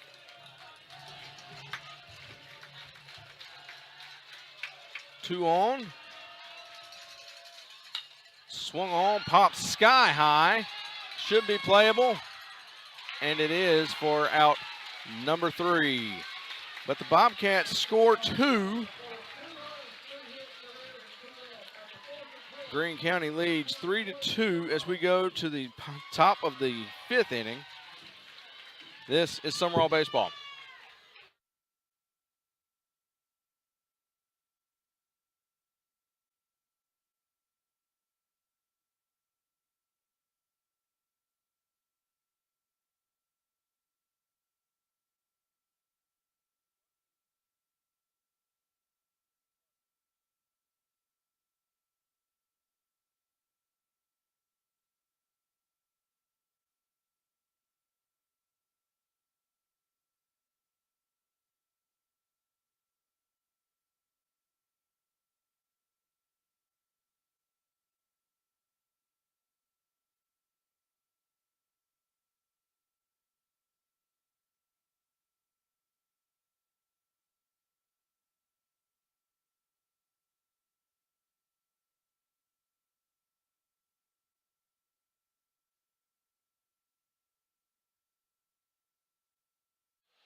Top of the 5th inning, Keaton Malden on the mound for the Bobcats. Wildcats lead 3-2.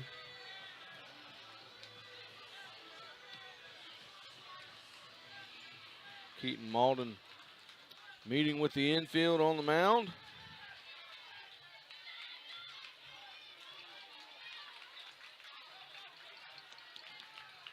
Braden Brewer, the relief pitcher now for the Wildcats, is up to bat.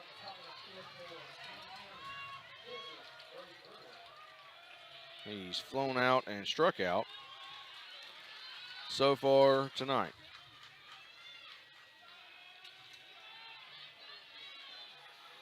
Brewer comes in tonight batting .270. No, swung on, foul back to the net. Count goes 1-1.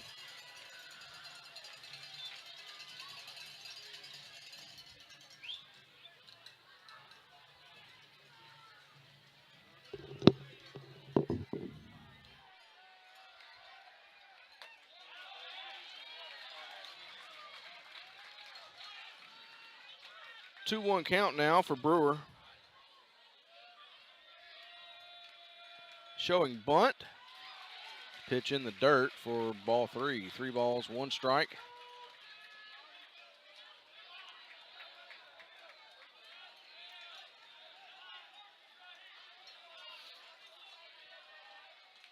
Swing and a miss for strike 2. Count goes full for Braden Brewer.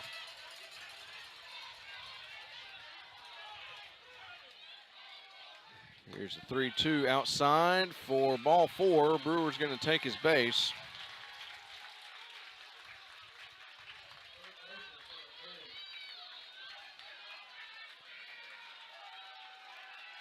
Substitute runner for Brewer will be Keaton Hollinghead.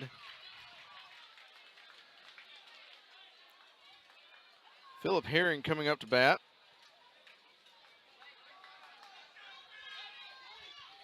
He struck out and grounded out so far tonight.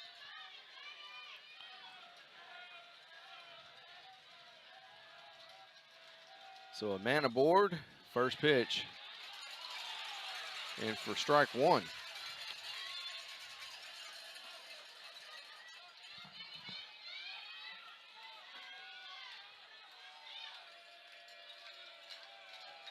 Throw to first is not in time, as Hollinghead will be safe.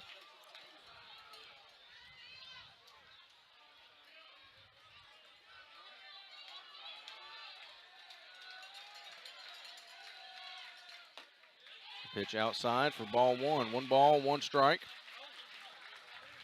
for Philip Herring.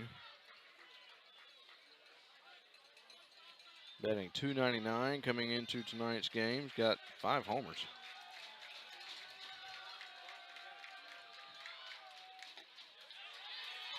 Pitch outside for ball 2.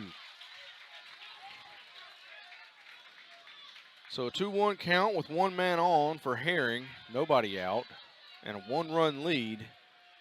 The 2-1 pitch swung on and fouled out of play towards the football field.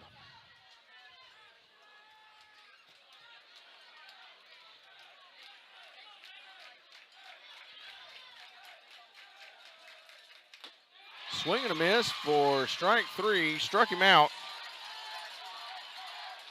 Brings up Connor West, it's the second baseman. Struck out his first time up.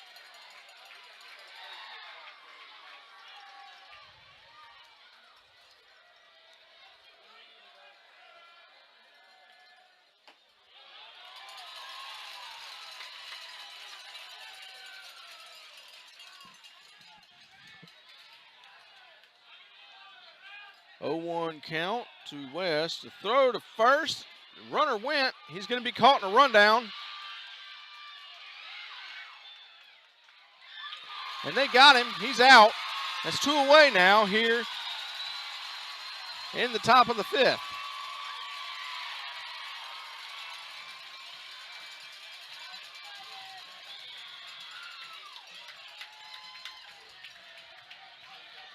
So an 0-1 count for Connor West.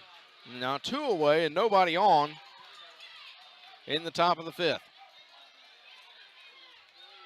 Here's the pitch from Malden. And for ball 1. 1 ball, 1 strike.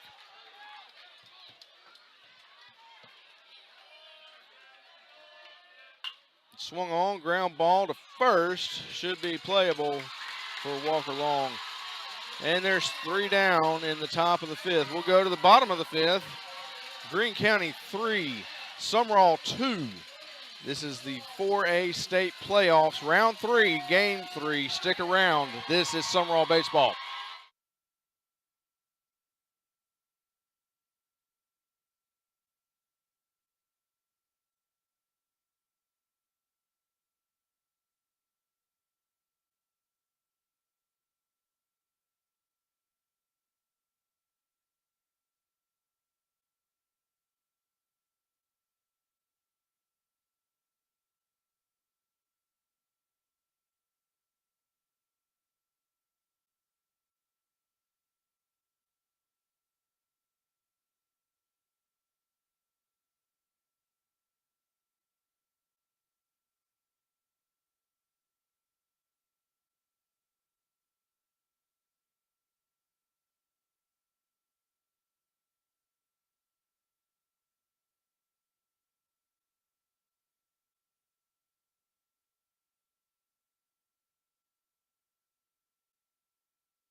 We're back in the bottom of the 5th inning. Cade Dito coming on to bat. Bobcats trail 3-2.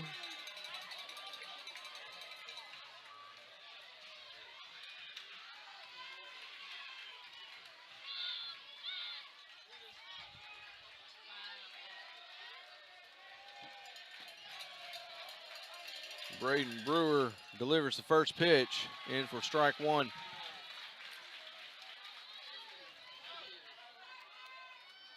Cedito struck out his first time up and walked his second time.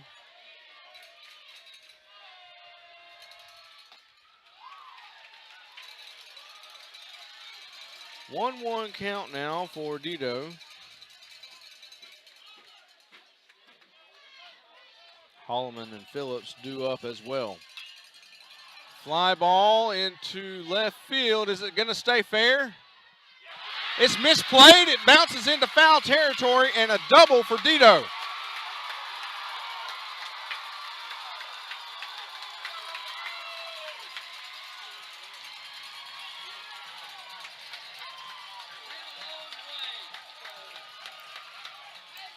That will be an error, but he's on second. Landon Holloman up to bat now. Dito at second base.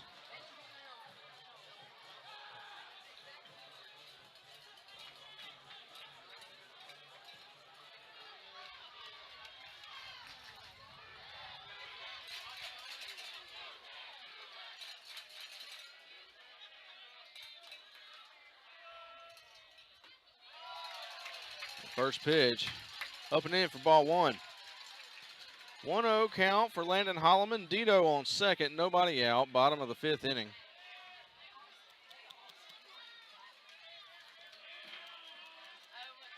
First baseman playing close. Holloman bunts foul down the third baseline.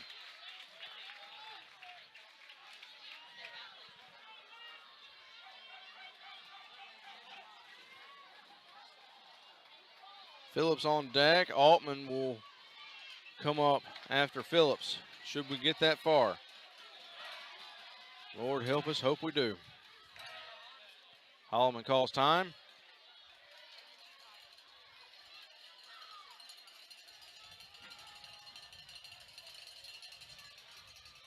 Meeting with Andy Davis down the third baseline for just a moment.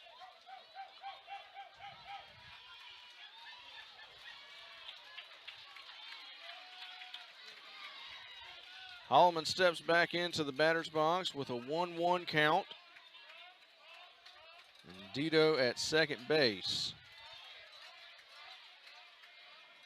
Holloman showing bunt. Backs up, swings, chopper over to first. The throw to third. Dito is safe, so you got runners at the corners for Marshall Phillips.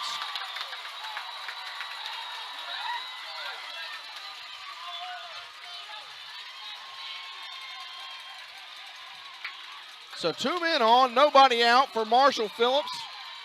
Dito at third. Holloman at first.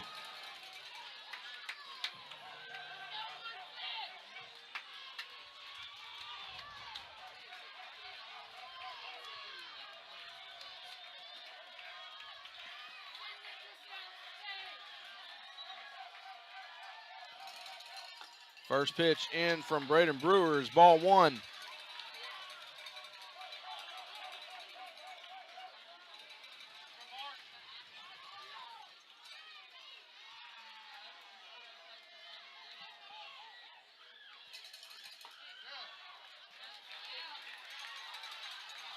Count goes 2-0 on Marshall Phillips.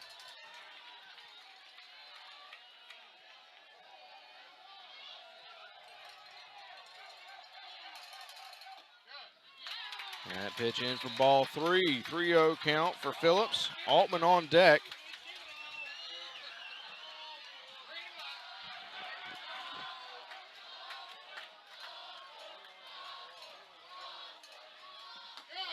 Ball four, and Holloman heads to second. Phillips heads to first. Ethan Altman to the plate. Bases loaded in the bottom of the fifth with nobody out.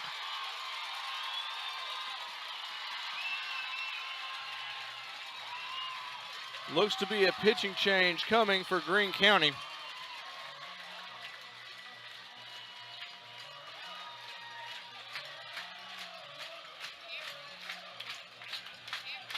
Just a meeting at the mound. Will not be a pitching change. Braden Brewer will stay in on the mound.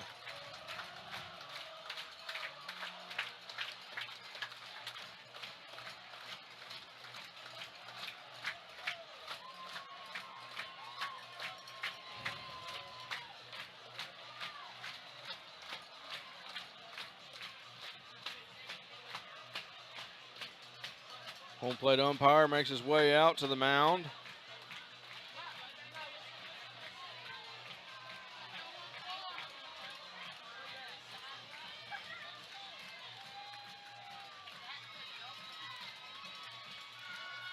Well, the stakes are simple. If you win, you play Northeast Jones on Friday. If you lose, you don't play anywhere Friday.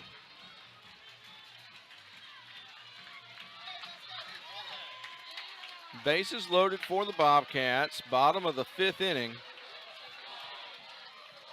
Dito, Holloman, and Phillips on base. Ethan Altman at the plate.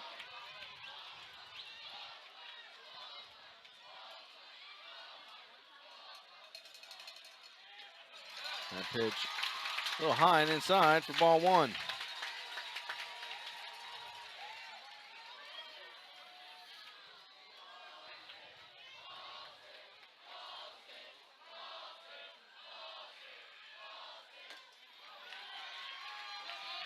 Count goes 1-1 on Altman.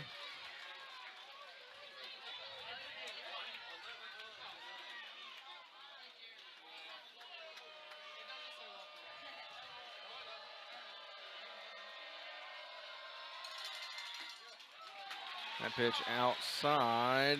Oh, outside corner for strike 2.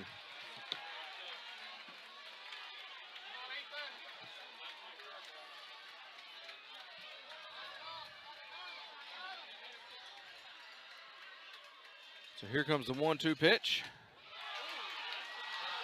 That one's going to be outside for ball 2. So 2 balls and 2 strikes for Ethan Altman. Couple of runners in scoring position, but the bases are loaded. Here's the 2-2. Struck Ethan Altman out looking. Brings up Walker Long, batting .338 on the year.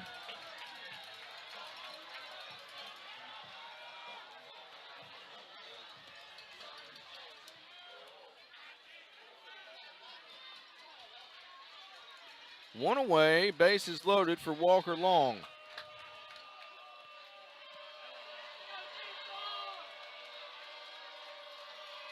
Braden Brewer delivers on the outside corner of the plate for strike 1.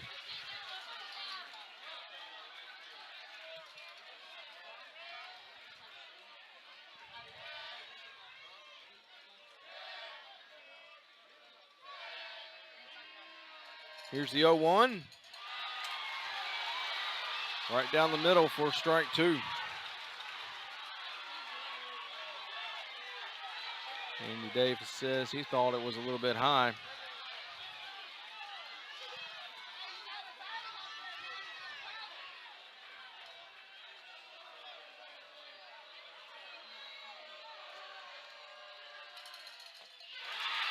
Swing and a miss for strike 3. And there's 2 away. Brings up Levi Odom.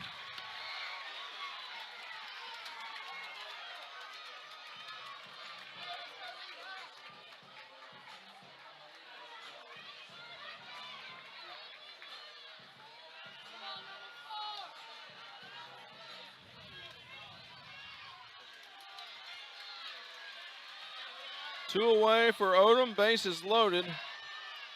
And here's the pitch from Braden Brewer. High for ball 1.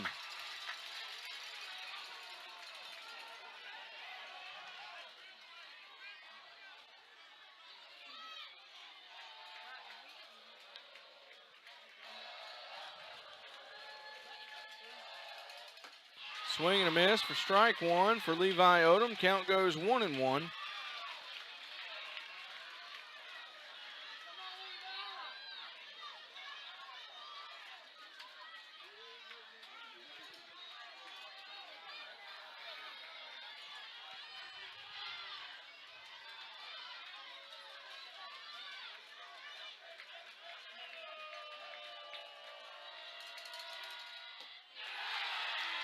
Going up for ball 2. 2-1 count for Odom.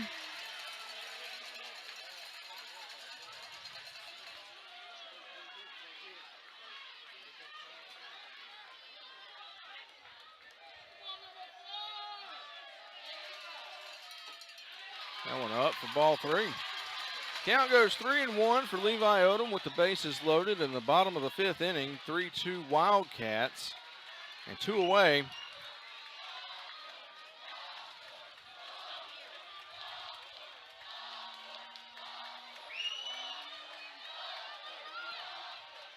Here's the pitch from Brewer. That one in for a called strike 2.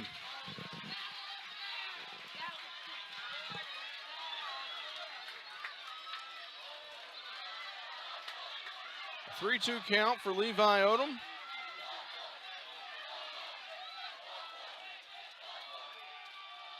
The pitch from Brewer. Swung on, fouled, out of play.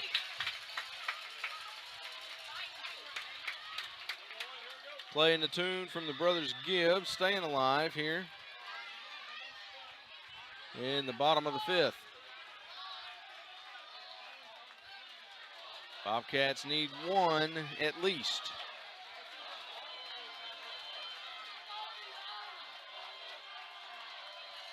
Brewer delivers, swung on, chopper, foul, and they're going to back it up and play 3-2 again.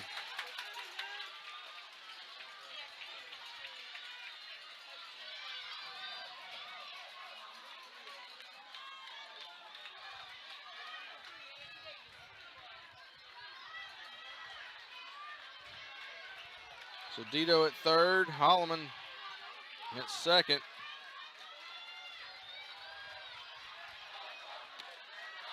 Phillips at first.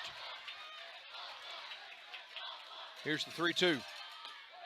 Inside for ball 4. Bases are loaded and the Bobcats have tied the game at 3. They're going to walk in the tying run.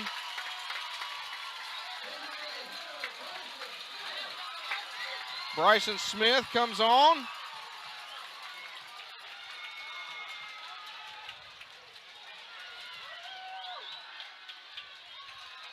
With the bases loaded and 2 out. Holloman at third. Phillips at second. Odom at first. First pitch in for ball 1.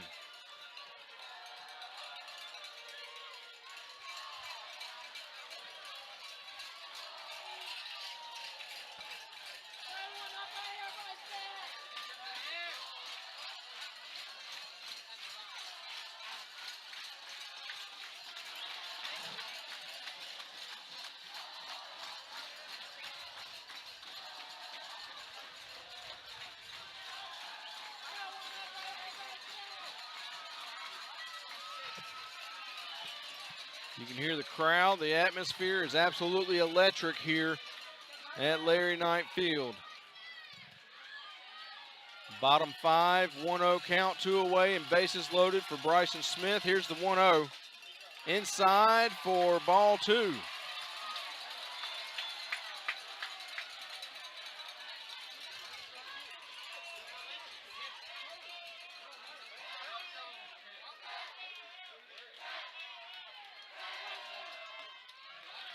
On the outside corner of the plate for strike 1. Count goes 2-1 for Bryson Smith with the bases loaded.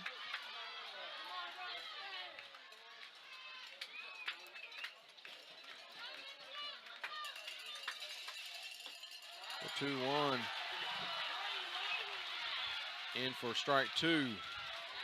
2 balls, 2 strikes, and 2 away.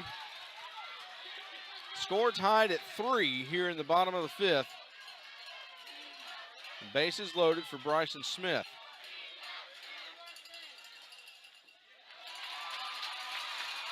That one in dirt for ball 3.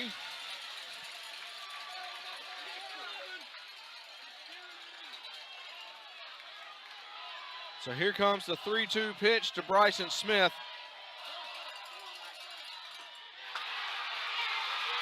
They say he struck him out. But the Bobcats tie it at 3.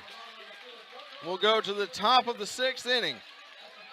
Greene County 3, Sumrall 3. Stick around. This is Sumrall Baseball.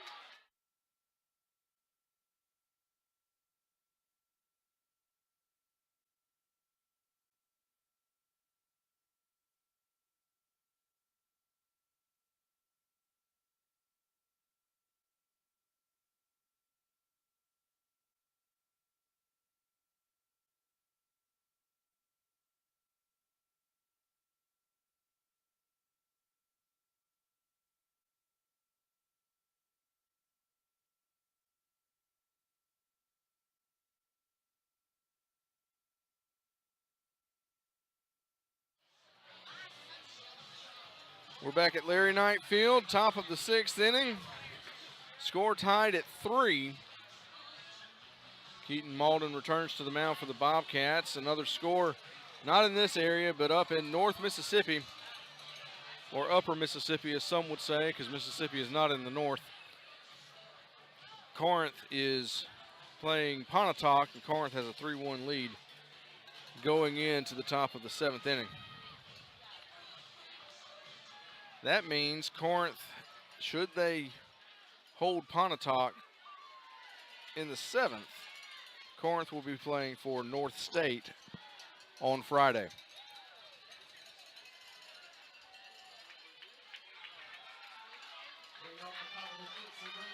Ethan Roberts coming up to bat, struck out his first time up, walked his second time up.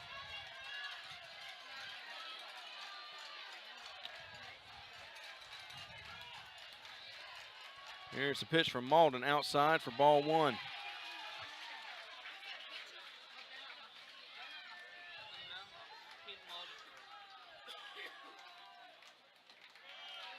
Pitch in for ball 2.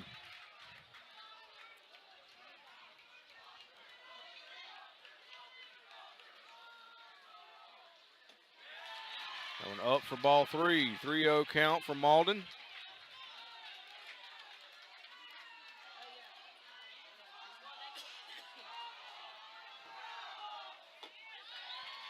Pitch in for a called first strike. Count goes 3-1 on Ethan Roberts.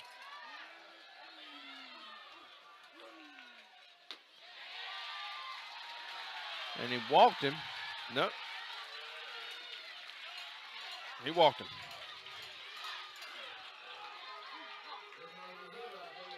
Isaiah Jordan comes up to bat, batting .269 on the year. 13 RBIs for Jordan.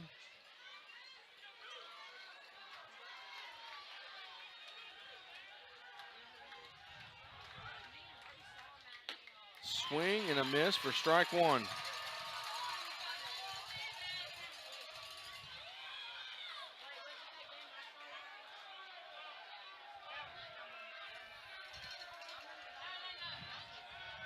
Throw to first is not in time. Roberts will be safe at first.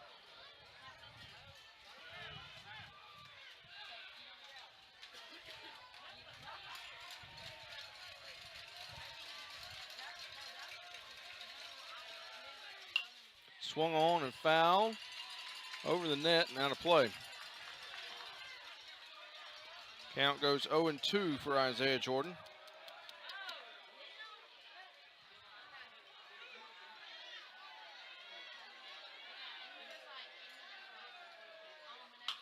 Ground ball up to the mound, misplayed by Keaton Malden. Levi Odom tried to barehand it, cut a flip in the middle of the infield. And there's 2 on.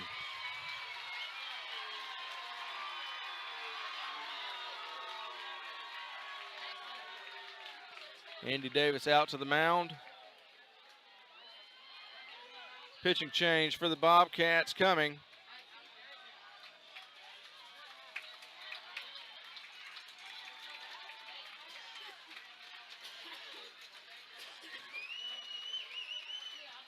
Who's it gonna be?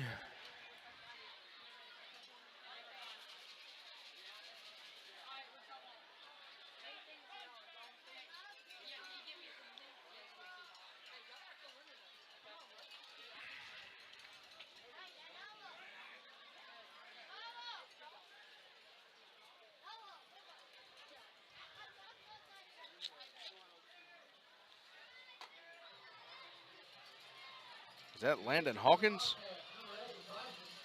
No, that's Bryson Smith. He's coming in to pitch.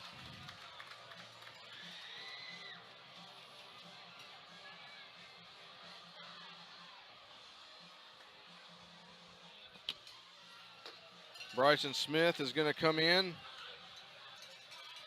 with a 1.80 ERA, 6-0 record in 8 appearances.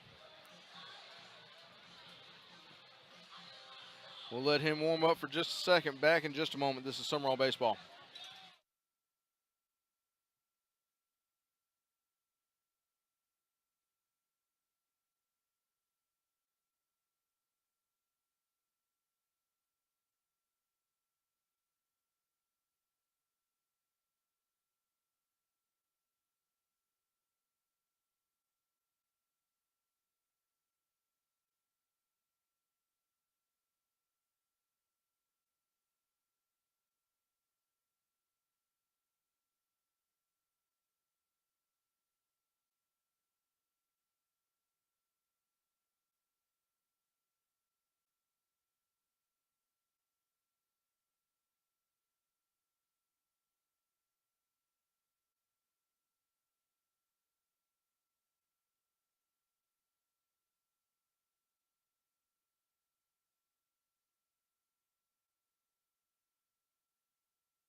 We're back in the top of the 6th inning. Score tied at 3.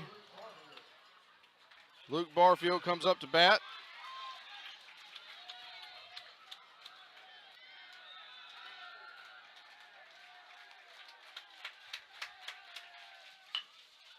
A bunt. Back to the mound. The throw to first is in time. But it's going to put runners in scoring position at 2nd and 3rd.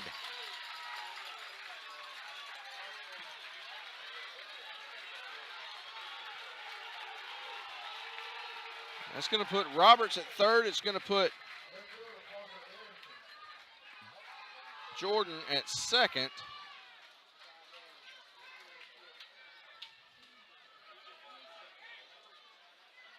Brings up Parker Arrington, the left fielder. Arrington batting 169 on the year. 8 RBIs on the year. Here's the pitch from Smith, up for ball 1.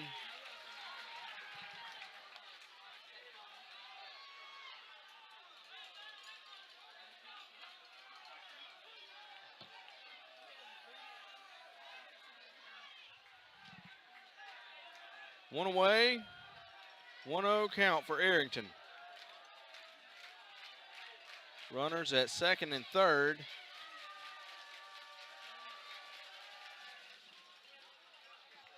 As Bryson Smith steps off the rubber for just a second.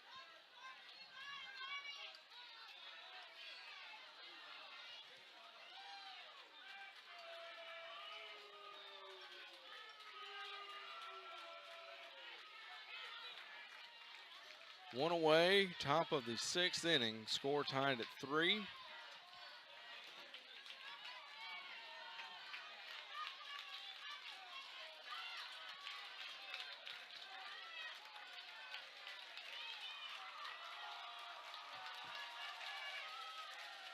Here's the pitch from Smith.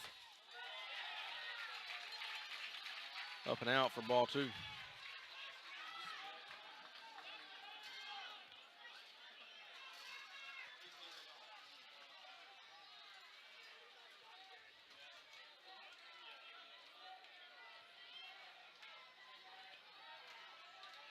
Here's the 2-0 outside for ball 3.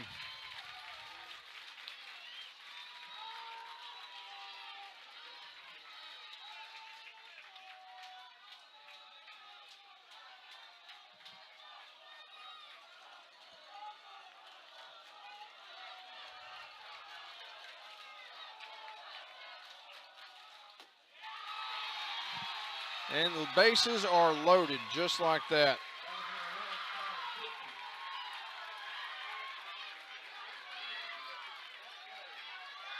Colin Pipkins comes up to bat now. He's got the bases loaded and 1 away. Score tied at 3.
Smith delivers that one up for ball 1.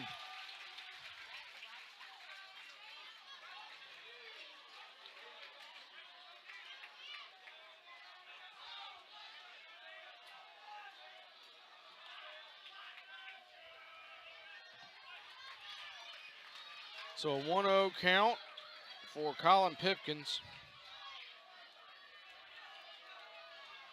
The bases loaded and 1 away. Swung on over the press box for strike one.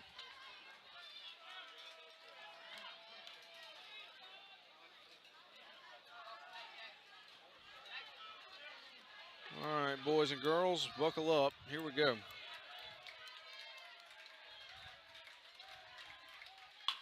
Swung on, ground ball over to second. The throw to the plate is in time. 2 away. Bases still loaded.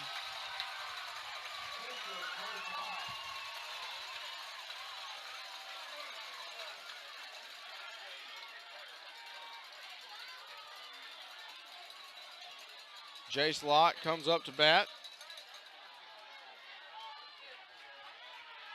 Had a pop up for 1 out. Struck out. Bases loaded for Lott. 2 away. Here's a pitch from Smith. In for strike one.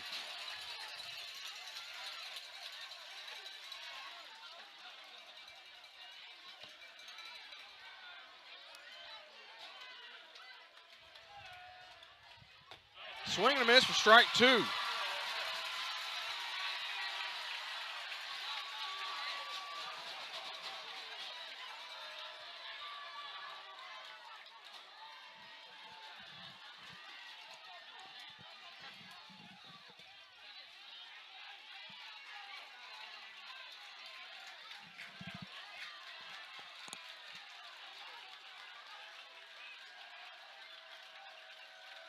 Here comes the 0-2. Swing and a miss, strike three. Good morning, good afternoon, and good night. We'll go to the bottom of the 6th inning. Score tied at 3. We're back in just a moment. This is Sumrall Baseball.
We go to the bottom of the 6th inning. Will Toney with you.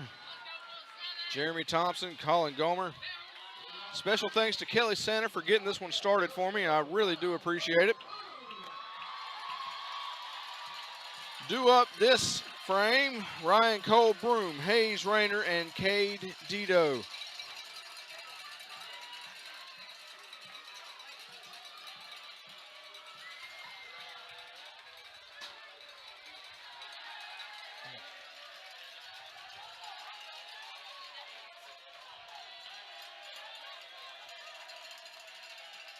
Here's the pitch from Brewer. Inside for ball one.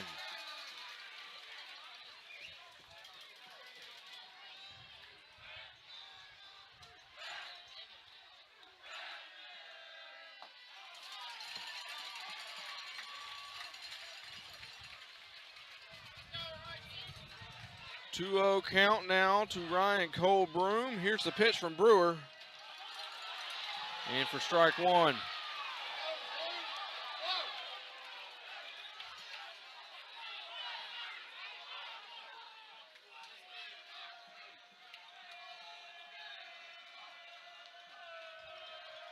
Here's the 2-1. Swung on into right field. Is it going to drop? No, it's caught for out number 1. What a play, my gosh.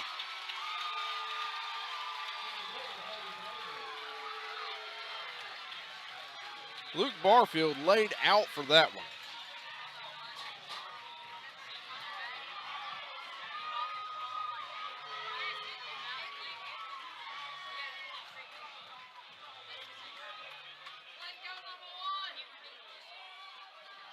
Hayes Rayner coming up to bat.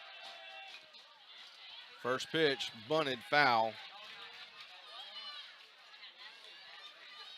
Counts 0-1 with 1 away.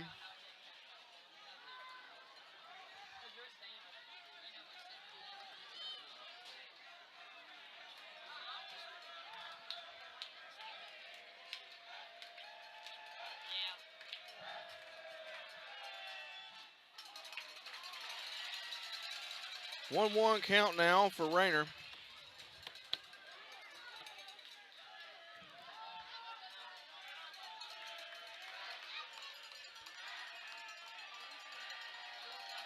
Here's the 1-1. Inside for ball 2. 2-1 count for Hayes Rayner, 1 away. Score tied at 3. Bobcats need to score 1 here.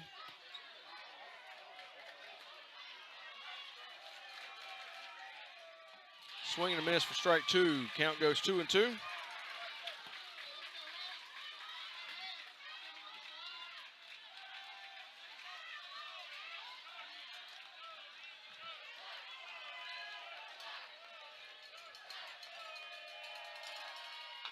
Swung on a foul, back to the backstop. Count remains 2-2.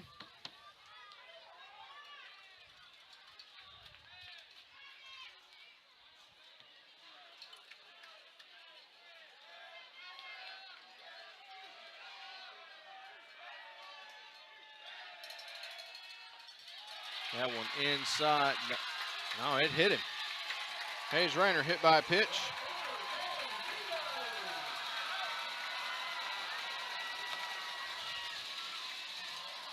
Dito comes up to bat, batting .465 on the year, 1 homer, 42 RBIs.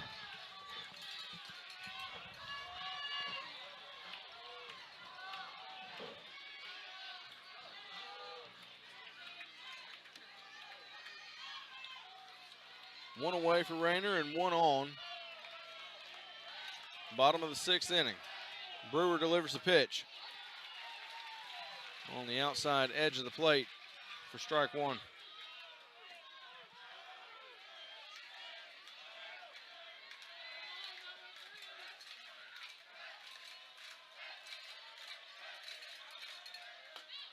That one high for ball 1. 1 ball, 1 strike.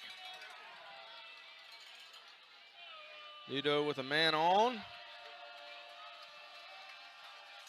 And Holloman on deck. Here's the pitch. Swung on and missed for strike 2.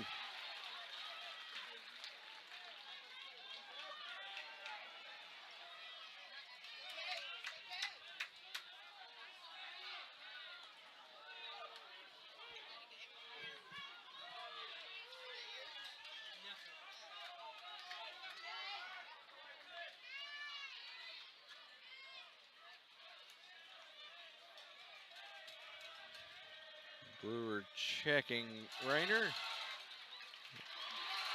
Rayner takes second base. No throw made as Jace Lott lost the ball. It wasn't a wild pitch or anything. He just went to transfer it and he lost it. So the count goes 2-2 on Cade Dito.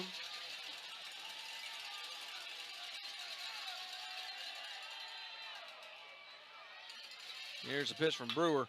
Swung on into left field. Is that one going to drop? Yes, it's going to drop. Misplayed. It's going to be an error. It does not matter.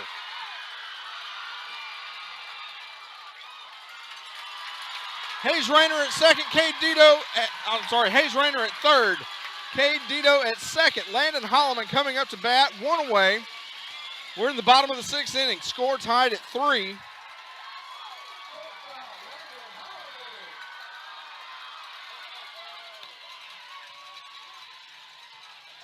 It's make your mamas proud time, boys. Here we go.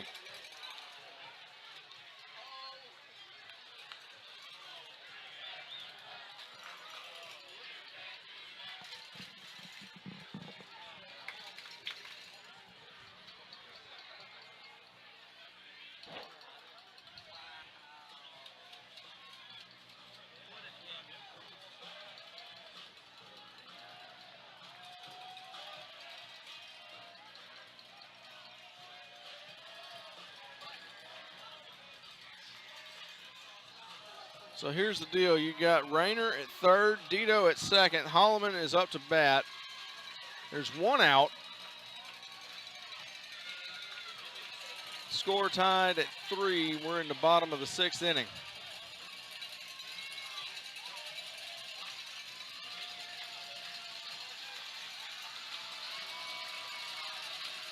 A ground ball through the infield would be perfect right about now.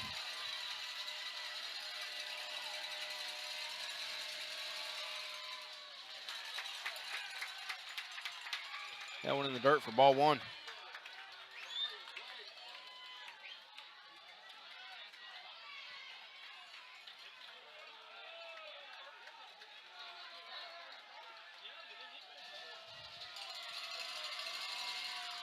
Swung on into right field. Is it going to go? It's caught for out number 2. Dito's headed home. Bobcats take a 4-3 lead. I'm sorry, Rayner headed home.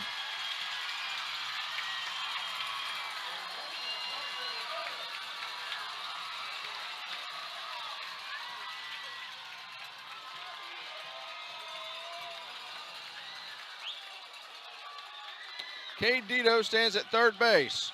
Bobcats with a 1-run lead, 2 away. Marshall Phillips coming up to bat.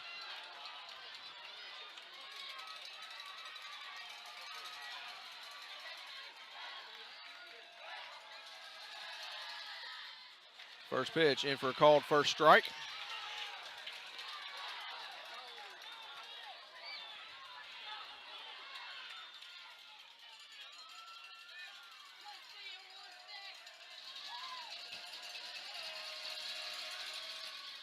Wild pitch. Dito's going to stay at third. 1-1 count for Marshall Phillips.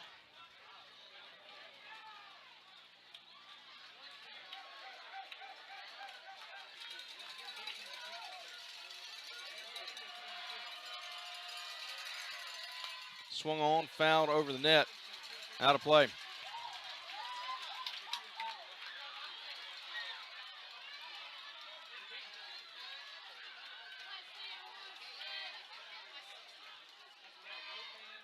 Two away. Dito at third. Here comes the 1-2. Outside for ball 2.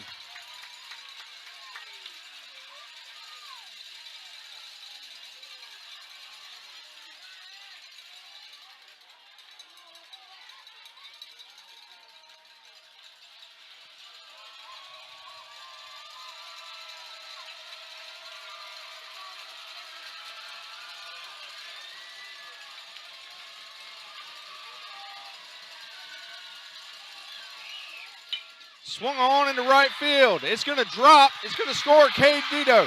It's going to be a double for Marshall Phillips. Phillips at second with 2 out and a 2-run lead. It's going to bring up Ethan Altman.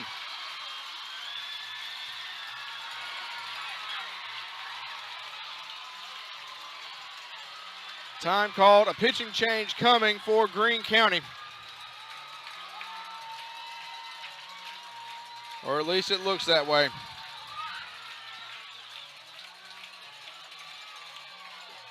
No, he's not coming out. Coach is just meeting with him. Bobcats have a 5-3 lead here in the bottom of the 6th. Update from North Mississippi. Pontotoc with a 3-run homer in the 7th. Corinth couldn't score in the bottom of the 7th. Pontotoc wins 4-3. They move on to North State.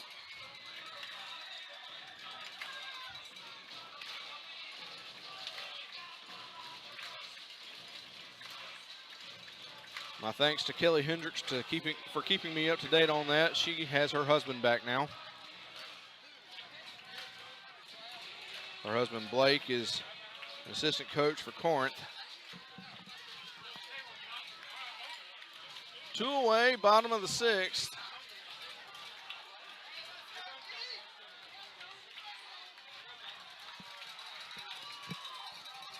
As Ethan Altman comes up with Marshall Phillips on second. Bobcats lead 5-3.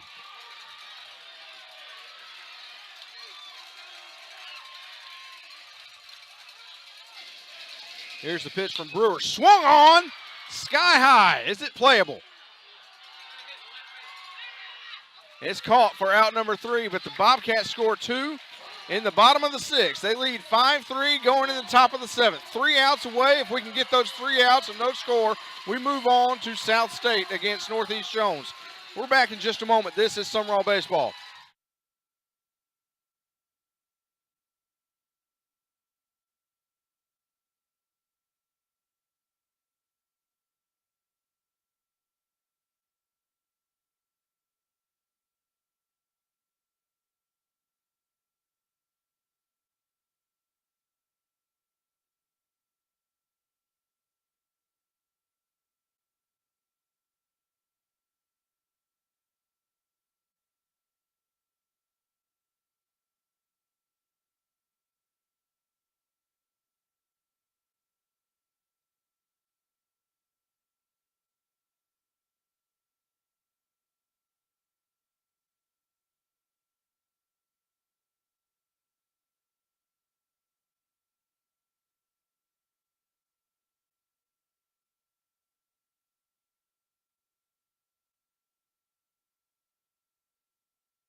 We go to the top of the 7th inning.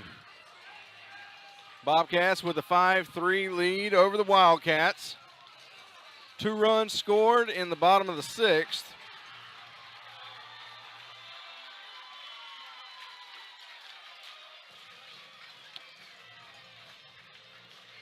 Marshall Phillips was left on base. Bryson Smith back to the mound to close this one out, we hope. 3 outs with no runs scored means we travel to Northeast Jones on Friday.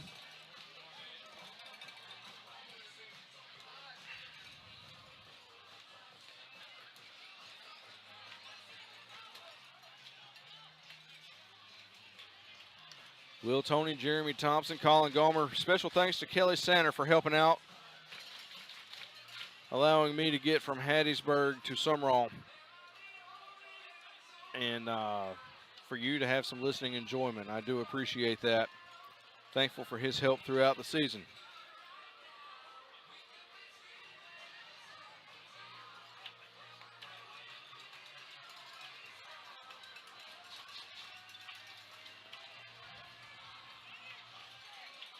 What a crowd we have. The atmosphere here at Larry Knight Field is, I defy you to find a better high school baseball atmosphere in South Mississippi. They're lined up all outside the outfield fence. Just about nowhere to park. I do hope my truck doesn't get towed. That might be an issue.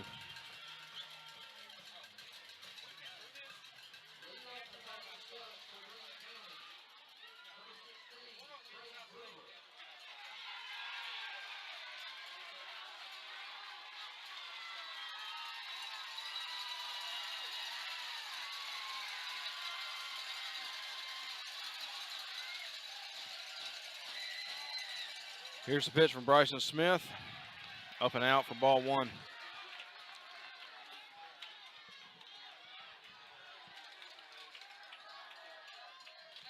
Pitch number 2 in the dirt. Calm down, Smith. Come on.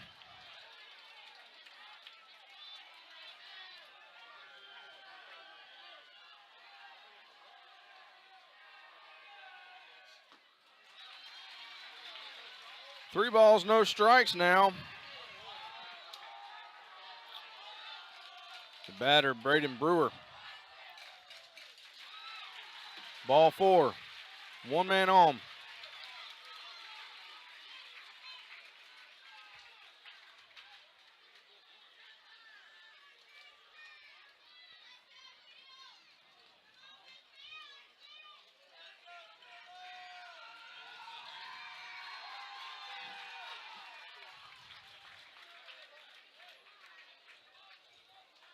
Keaton Hollinghead coming on to pinch run for Braden Brewer.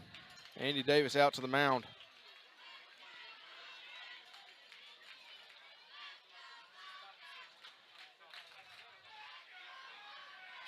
5-3 Bobcats. Top of the 7th. 1 man on, nobody out for Philip Herring.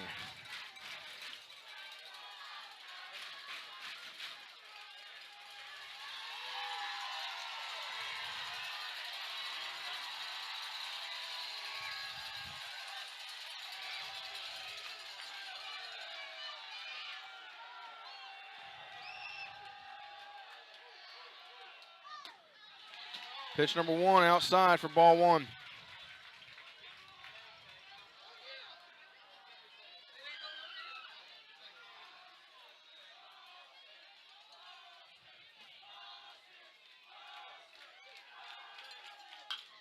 Swung on foul. Out of play. 1 ball, 1 strike for Philip Herring.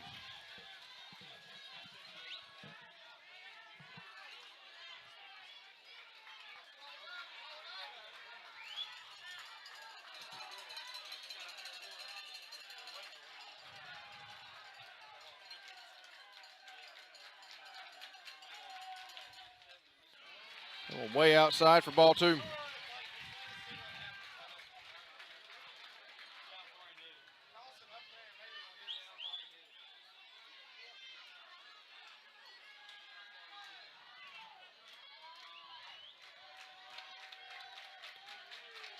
Here comes the 2-1 pitch from Smith.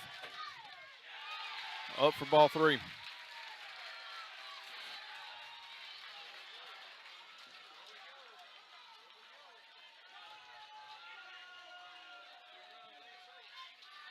Count goes 3-1 for Philip Herring. Nobody out and a man on for Greene County.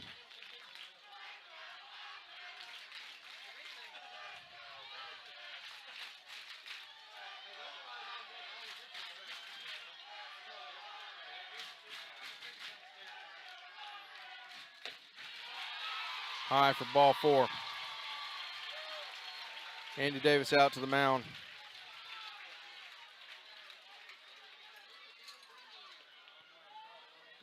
Who do we have left? That's going to be it for Bryson Smith.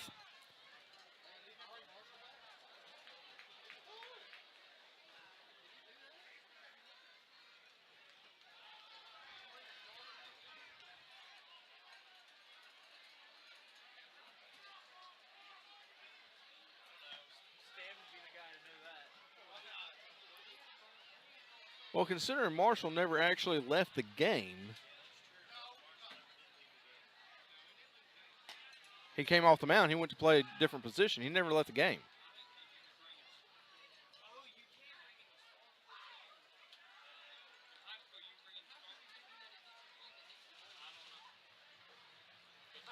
Well, Marshall Phillips, the starter, coming back out.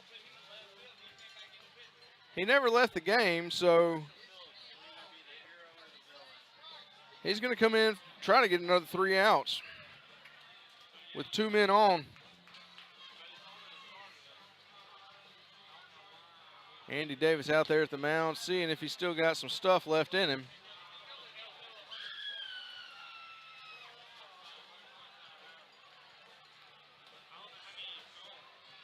So Phillips coming in relief of Bryson Smith, who came in relief of Keaton Malden, who came in relief of Marshall Phillips. So if you can keep up with that, you're better than I am. Technically, Phillips never left the game. He just changed position, so this is just a position change.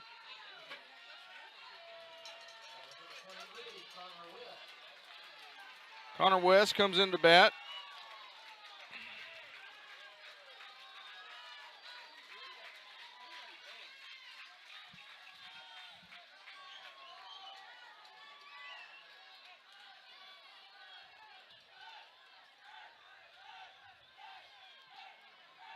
Two on for West. That one high. Runners are going to go second and third, respectively.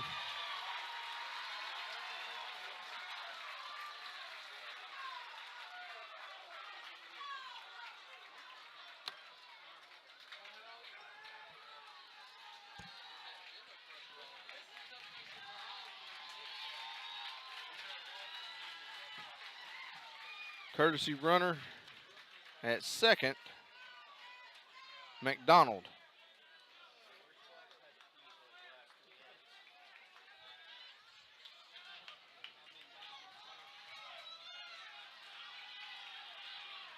Bobcats lead 5-3. We're in the top of the 7th inning. Marshall Phillips, the starting pitcher, back on the mound.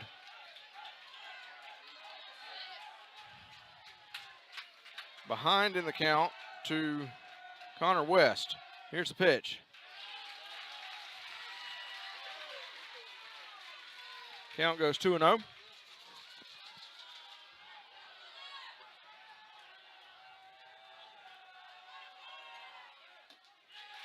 Count goes 3-0.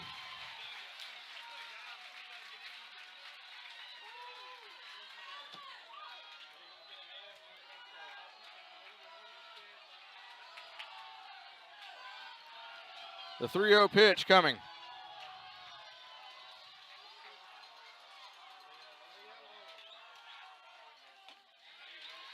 In for a call, first strike. 3-1 on Connor West.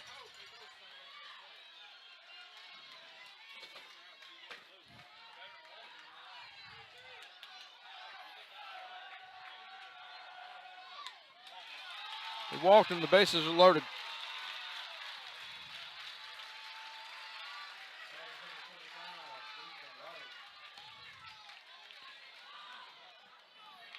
Ethan Roberts coming up to bat. Struck out, walked twice.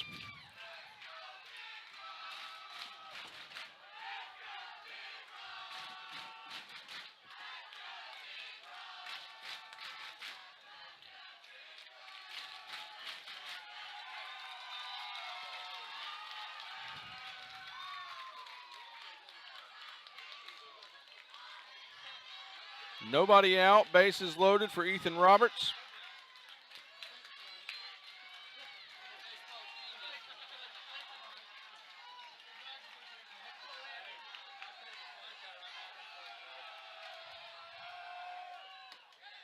First pitch in for strike one.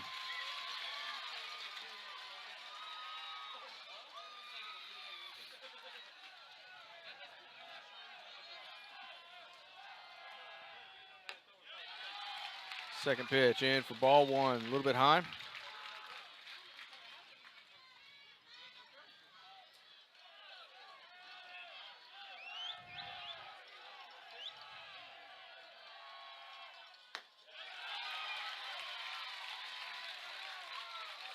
Pitch up for ball two.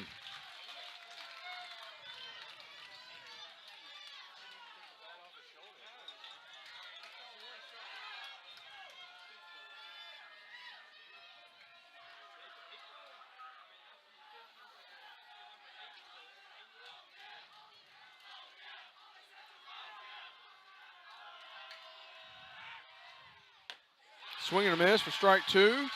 Count goes 2-2 with the bases loaded and nobody out. Bobcats with a 5-3 lead in the top of the 7th inning.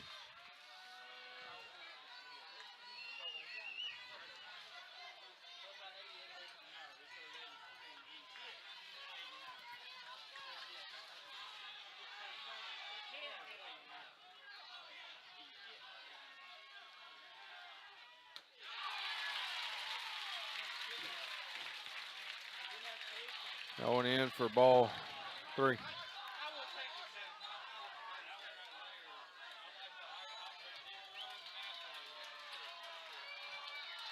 3 balls, 2 strikes.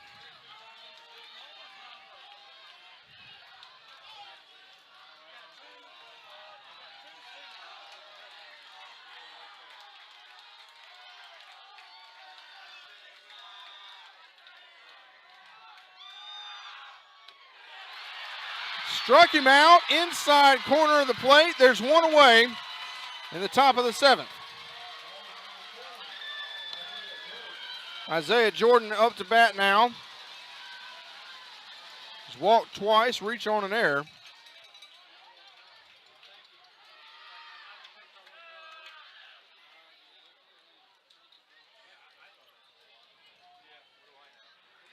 No, that's not Isaiah Jordan. Excuse me.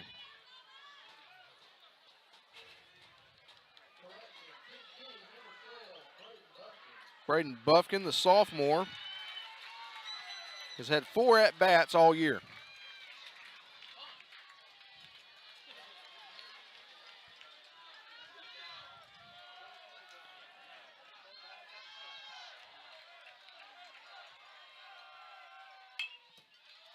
Swung on, a foul. The count goes 0-1 on Buffkin.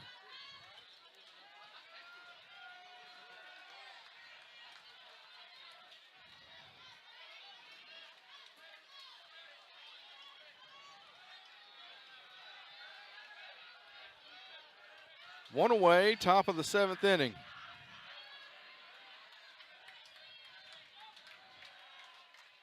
Swing and a miss for strike 2.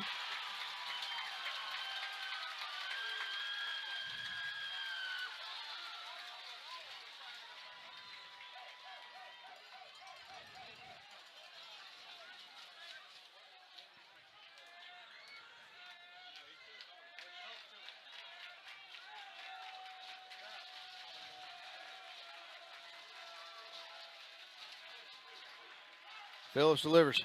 Swung on, foul back to the net. Count remains 0-2.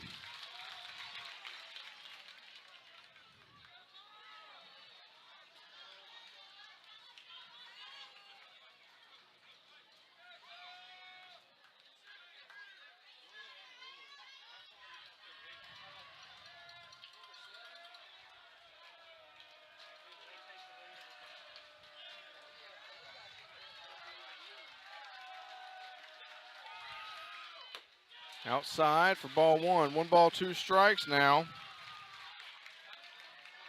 on Buffkin.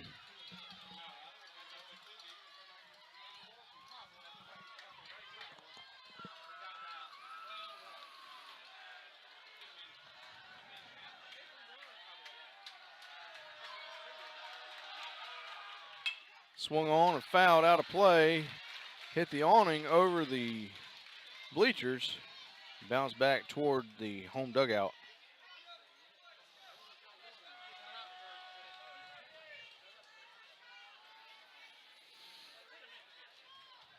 Count remains 1-2 with 1 away.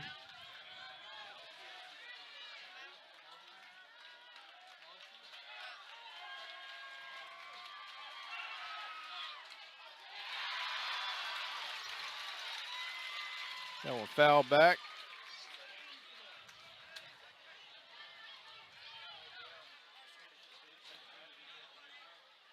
Two hours, 43 minutes so far in this ball game. I told you we'd be here till about 10 o'clock.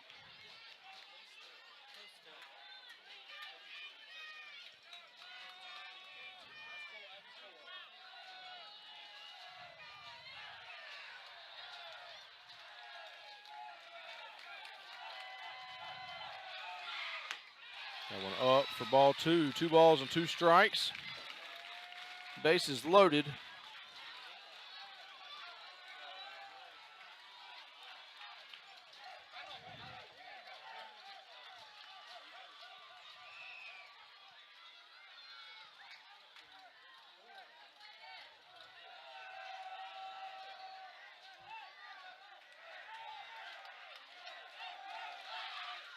Swing and a miss, strike 3. There's 2 away in the top of the 7th.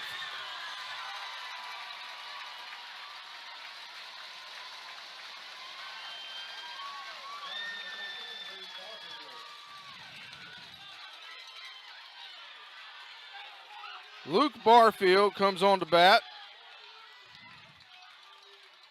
with 2 away and the base is loaded. He struck out twice and grounded out.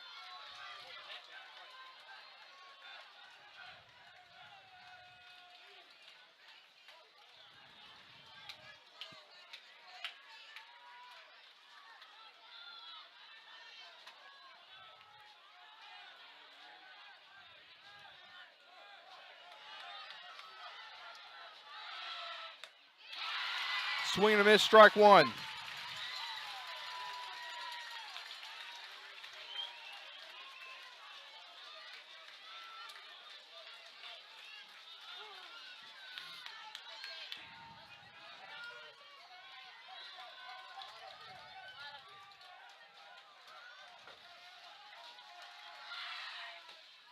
That went high and outside for ball 2. I'm sorry, ball 1. 1 ball, 1 strike, 2 away.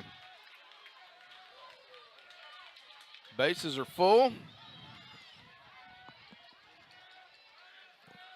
Barfield, the right fielder. 0 for 3 on the night.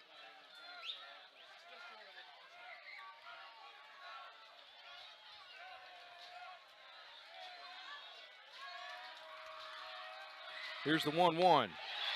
In for a called second strike. Can Marshall Phillips finish the job?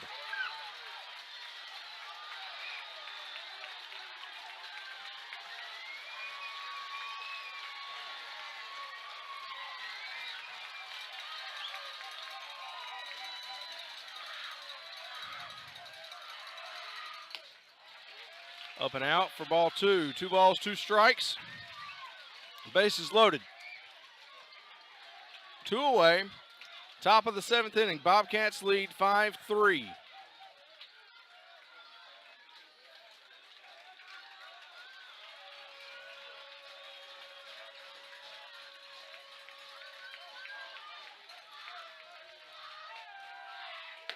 Swing and a miss, strike 3. The Bobcats are going to South State. Bobcats win. Bobcats win 5-3 over the Greene County Wildcats. Bobcats take the series 2-1. Our next broadcast will be on Friday night. It will originate from Laurel, Mississippi, Sandersville, just about,